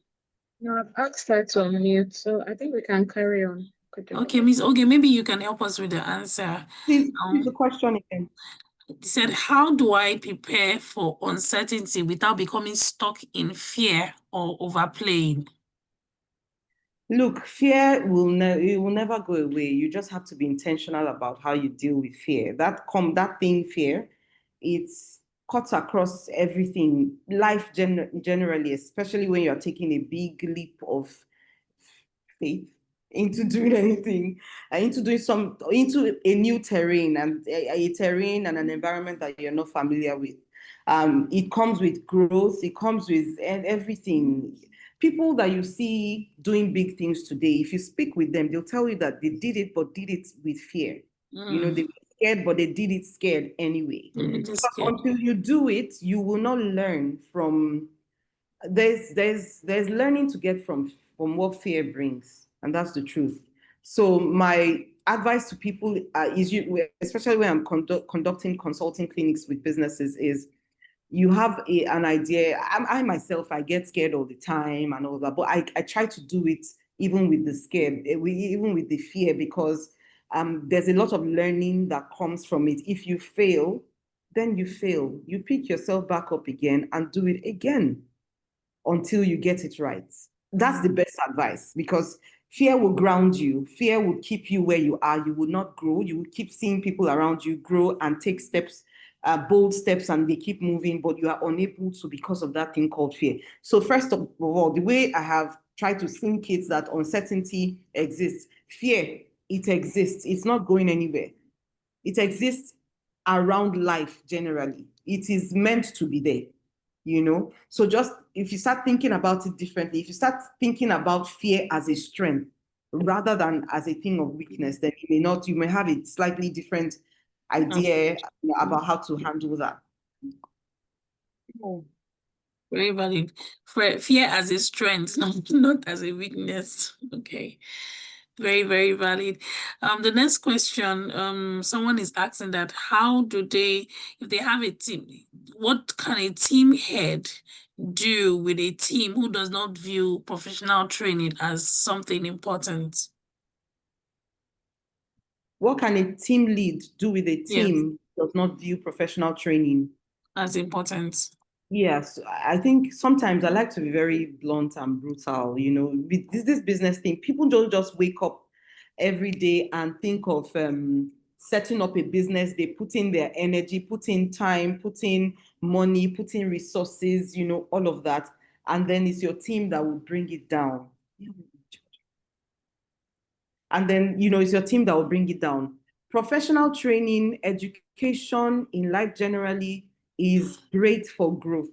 And like I said earlier, if you are the team lead, you're the owner of your business who keeps training yourself alone without carrying your team along, then that business is already set up to fail. But I'm sorry, I'm so sorry, 1 second. So you have to intentionally onboard training in as part of your business model, as part of your business process. So if you have team members who don't believe that it is good for them, let them go. Honestly, I've worked somewhere where it was a must that you had to be trained at certain times and periods in the year. You have to. If you don't have the time for it, you'll be given the option to either take a step back. A step back means take a what's it called? Take a level lower than where you are, so that another person can come up there and take that training. It's very important. Your people need to grow. For a business that is even encouraging their team, to onboard professional training and things like that, kudos to that team lead or to that CEO or founder. But then if you now have one person in your team who's unwilling to learn, then the person is not supposed to be there. I'm sorry. This is the best very way. Blunt truths, very blunt truths, and very valid. Yes. Okay, someone else, Precious Dominic, is asking, how do I manage profits loss in business in which I will have to use my main capital to cover loss? I'm not sure I understand the question myself. Do you understand it? How do you handle? How do I manage profit loss in business, which I will have to use my main capital to cover loss? Yes, I think the question is, how do you manage loss, generally revenue loss in business, and in trying to handle that, you now use your capital. Your capital, I think, as a buffer. If that's what you mean, thank God that you still have capital to use. If that is the question, yeah, that's the question. Yeah, I think first of all, you should be grateful that your capital is still intact. That's some diligence, because some people lose both their profit and their capital, like they lose their revenue generally, and not just profit. But if it's profit and you are still in business, I mean, and you believe in that product or that service and that thing that you're doing, continue to plunge in. You will get profits would come with slight changes here and there. Some of all the things that we have all talked about today. If you onboard all of those things, you are sure of profit. So if you lose your profit in the first 6 months, 1 year, 1.5 years, 2 years of business life, does not mean that your business is dead. If you still have capital that you can continue to plunge in, keep doing it, especially if you have faith in your business, in the business that you're doing, it will grow. Profit loss cannot be eradicated from running a business. There are so many things that will cause that to happen, so many factors. Some are internal, some are external, and the external ones are out of your control completely. Policies, just external things that you can't handle. They are out of your scope, they're out of your control completely. And so they come in and your business is staggering, your business is about to crash, and you have capital, throw it back in if it's going to create some level of strength to your business, and then continue to build from there. Honestly, this is the honest response. I can't tell you that you will not experience profit loss in business. Profit loss, even Dangote is experiencing profit loss. Everybody does, but if you still have something that can help you to remain afloat in your business, then do it by all means, especially if you are convinced. You've proven your product, you have proof of concept, you've proven it, you have a market base. Plunge in and continue to grow. Okay, thank you, ma. I have someone here, Oluwaseun Akinduti. Permit me if I'm not pronouncing this correctly. Oluwaseun Akinduti. He's asking, and the question is for you, Miss Oge. He says, for a growing business, is it okay to partner with someone who does not have the capital to balance up, but has the business mindset and technical know-how for the development of the business? I'm sorry, can you take that again? He says, for a growing business, is it okay to partner with someone who does not have the capital to balance up, but has a business mindset and a technical know-how for the development of the business? So I guess he's saying, he doesn't have the money, but he has the technical know-how, he understands business, can he partner with that person and give him a part of his business? Yes. Yeah. Yes. My response would be yes, it's okay to do that. Partnership comes with in different ways. You may be the person with the money, the other person is the person with the technical experience or expertise. And you need both to be able to succeed. So yes, when your business does get to a certain level where you're now discussing profit sharing, you can now bring in the conversation around money. And if the person still doesn't have money, I mean, you can both agree what will go to the person because of that technical expertise that the person is bringing on board, of which you know that without that expertise, your business will not grow. So partnership comes with in different forms, different forms. Like I explained earlier, you may be the one with the money, you may be the one without the money, but you have another kind of experience that will complement this business and help it to grow. Yes, you by all means you can partner, but like I said, once you think partnership, there should be an agreement. In that agreement, the different responsibilities and roles of both parties will be clearly spelled out, in such an agreement. But yes, it's okay to do that.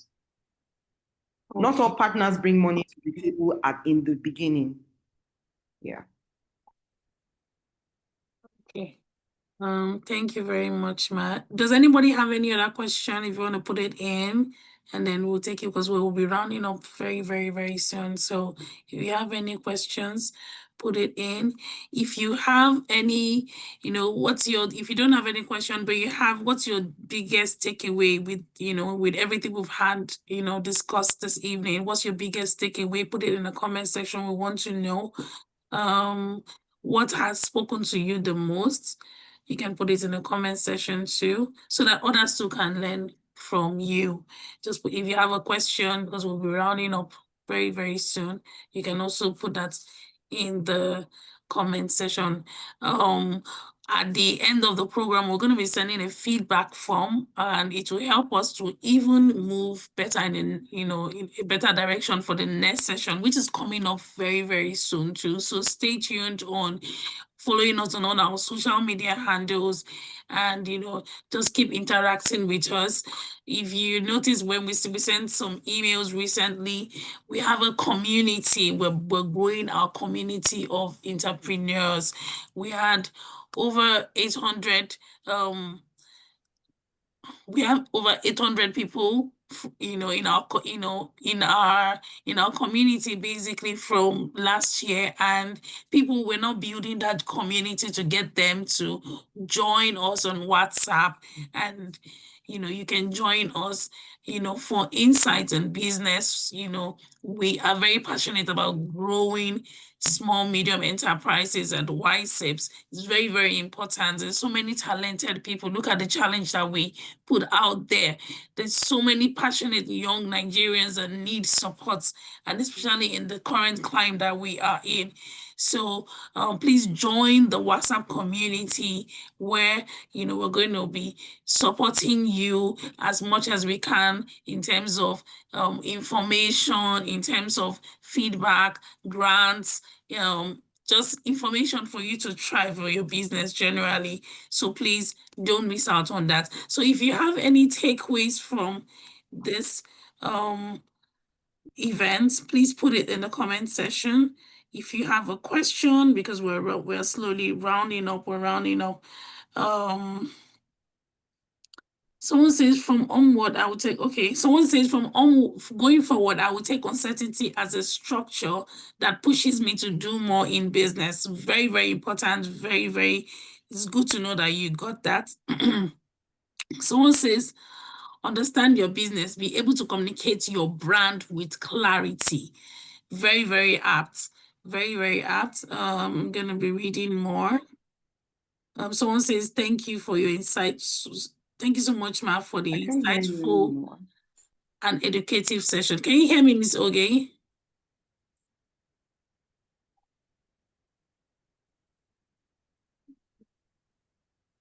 Ms. Oge, can you hear us? You're breaking, so I didn't know if you Okay. were asking me a question or not. No, I wasn't. Okay. So someone says, my biggest takeaway is how important it is to grow alongside your team and not as a standalone. Very, very important. Very important. And someone says, my biggest takeaway, can we start to look at uncertainty as a teacher and something to leverage on to scale up the business? I'm so glad to hear all of this. It means that we are all, getting information and we're taking away something. Someone says, I am taking so much away, but the highlight of it is not growing alone, but with my team. Very, very, very important. Someone says, my biggest takeaway is the answer to my question concerning my team and fear as a strength. Yeah, that's one of my biggest takeaways too, fear as a strength. Let me see if I can see more. Understand your business, be able to communicate your brand with clarity. Very, very important. Thank you so much, our wonderful speakers. This session was really enlightening. We're so glad that you're able to learn from it. Thank you so much, Ma, for your insightful and educative session. Thank you so much for the session. My biggest takeaway is that branding is more than colors and name. It also involves your character. Very, very, very important. Fear is not going anywhere. Do it afraid. Very, very, very, very important. That fear one, very, very important. Do it afraid. Very, very good line. Fear is not going anywhere. Do it afraid. Have a growth mindset. Be open to failures. That's from Adebimpe. That's what she says. Bolayiwa says fear is not going anywhere. Do it afraid. Have a growth mindset. Be open to failures. Let me jump in, please. I've been raising my hand since ever. Sorry, ma. There's a question that you missed and it's important. Oh, okay. Okay. Okay, answers rather. All right, what question is that? I sent it to you on the chat. So there's a question. Okay, I have seen it. There's a question. Is it okay to register a business as a limited liability company, even as a small growing business looking to scale later on?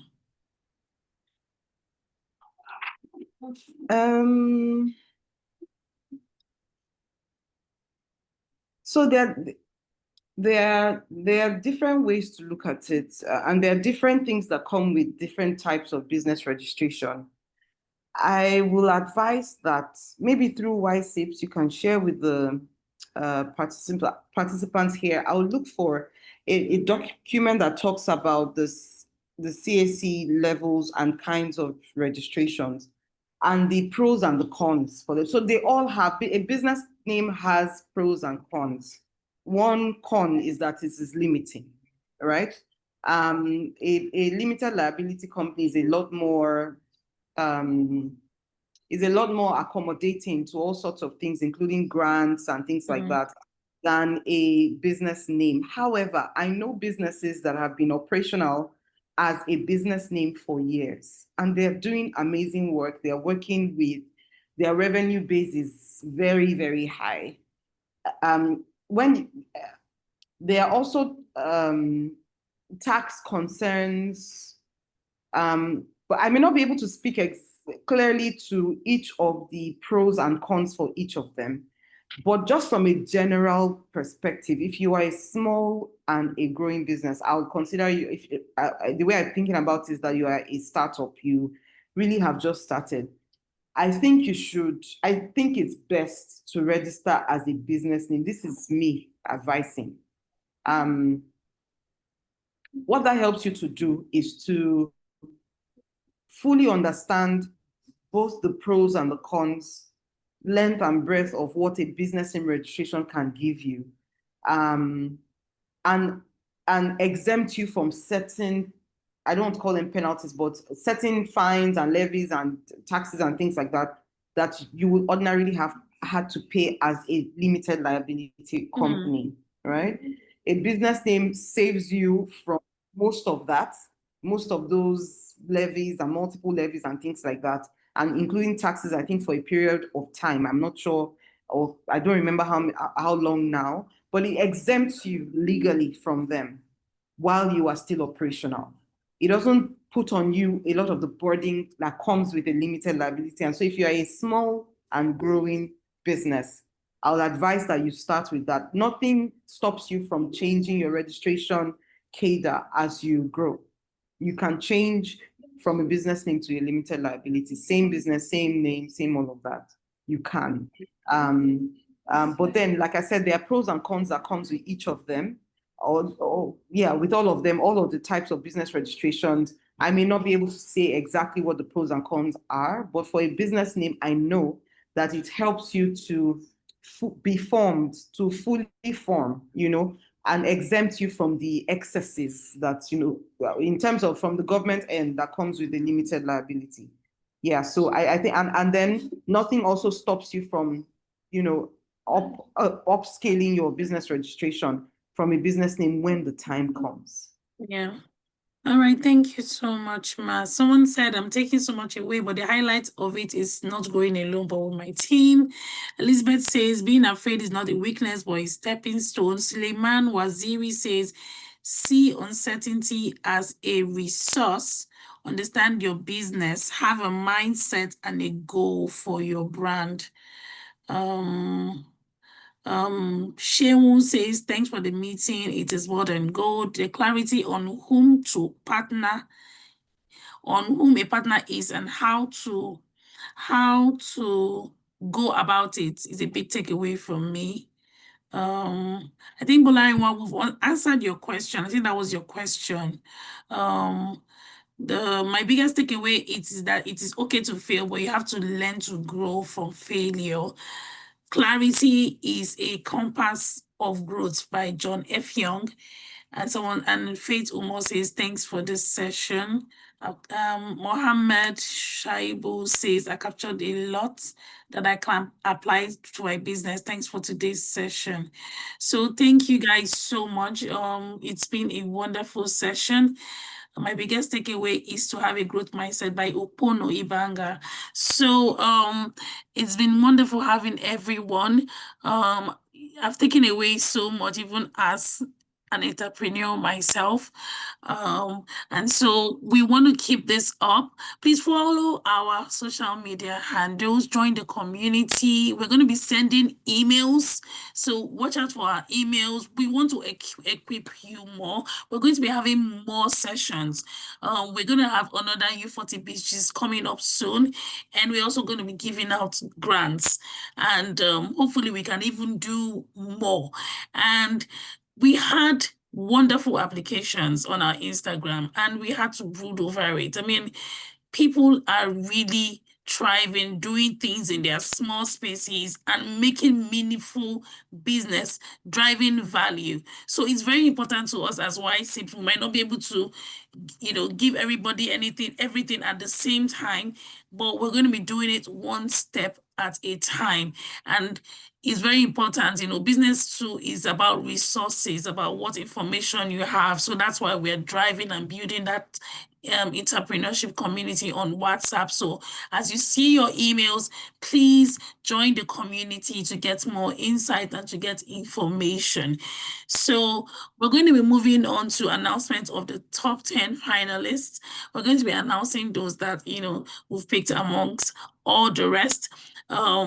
Everybody is basically a winner, because you cannot imagine if you go through our WhatsApp page, our Instagram handle, and look at the businesses that people are working on, you'll be really proud of your fellow Nigerian youth. And that's why, like I said, we're building that community and we keep on going on with our U40 BIZGIST, and providing grants and even exposing, providing more exposure and more partnerships, and we're growing bigger and things will get better, So we're going to go on and move on to announcing the top 10 finalists. After we announce, we'll be communicating with them and then we'll be taking it forward after then. That's what we're going to do. And of course, we would let them know what the next step will be. And in no particular order, now, okay, yeah. So in no particular order, at the moment you've been waiting for, We are proud to announce the top 10 finalists for this particular U40 BIZGIST grant for the next session coming up soon. I think the next one will probably come up in August. Yes, we're going to have one in August very, very soon. And that would also, we're going to be giving out a grant, and hopefully we're able to make it bigger, because that's what we want to do. We want to support businesses. So even if you don't make it to this one, or you don't get, just be there, be around, stay grounded in your business, and follow us on social media handle. We're here to support you. So I'm just going to share that now with you.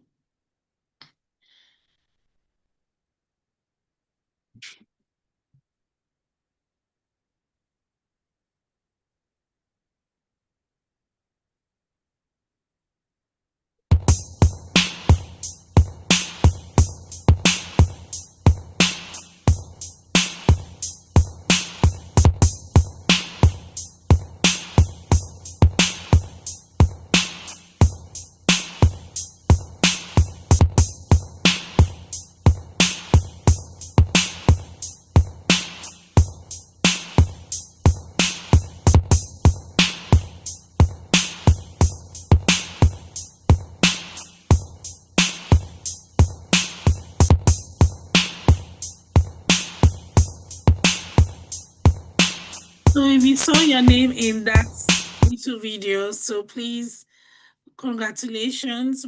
We're going to contact you.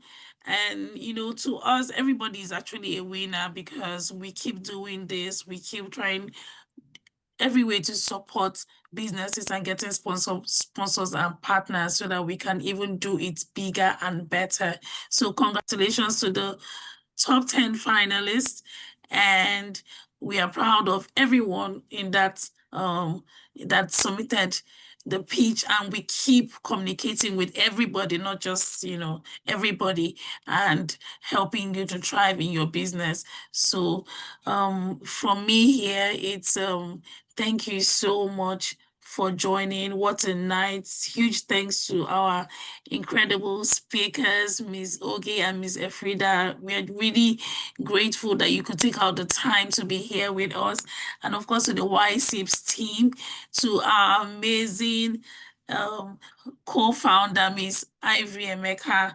I don't know if you want to say anything, you want to give us just a little one or two, take and they go, to enter bus, take us, take and they go. You want to say Hey, I didn't want to say anything, but first of all, I'd like to say a big thank you to Oge, the most beautiful. Thank you so much. And of course, Elfreda, it was such an amazing. I'm sorry I joined in late. I had another meeting. I'm jumping into another meeting right before I'm late. But thank you. I'm so glad I'm here.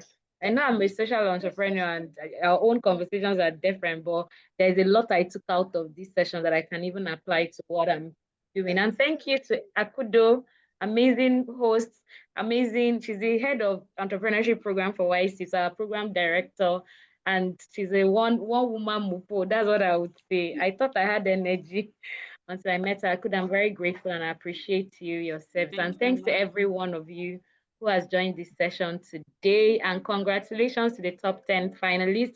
We're going to put out the announcement on our social media page. I know you didn't get all the names, but you're going to just see it on our social media page by tomorrow morning, and we'll celebrate, and we'll contact you on what the next phase is for you. For this edition, we're going to be awarding one person, but for the subsequent ones, we're going to be expanding the grant to at least 2 people per cohort. So yeah, that's also because from your submissions, we saw a lot of promising businesses we can't just ignore, right? We just have to do something. But much as we'd love to do for everybody, we're also on a budget, and hopefully we can also get funds in to be able to support all of you. So you're in the top 10, is the running for the win now. So I'll just say, put your best foot forward on this last phase of the selection. And congratulations in advance to every one of you. Thank you so much. Again, Akudo, back to you.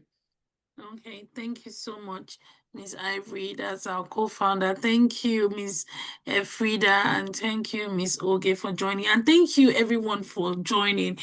It's amazing how passionate everybody is. You all stay to the end, because you're getting value for your time, and it goes to show that you're putting in your effort into your business and you want it to grow. And YSIPS is here to support you all the way. As Miss Ivory says, we'll make it bigger and better, and even for everybody to try to support as much as we can. So congratulations to everybody, not just the finalists, to everybody, because you're part of the YSIPS family and we have your back. So thank you from my end. I will say thank you so much for everybody. Thank you so much for being here. Have a wonderful night, and I wish you all the best in your business.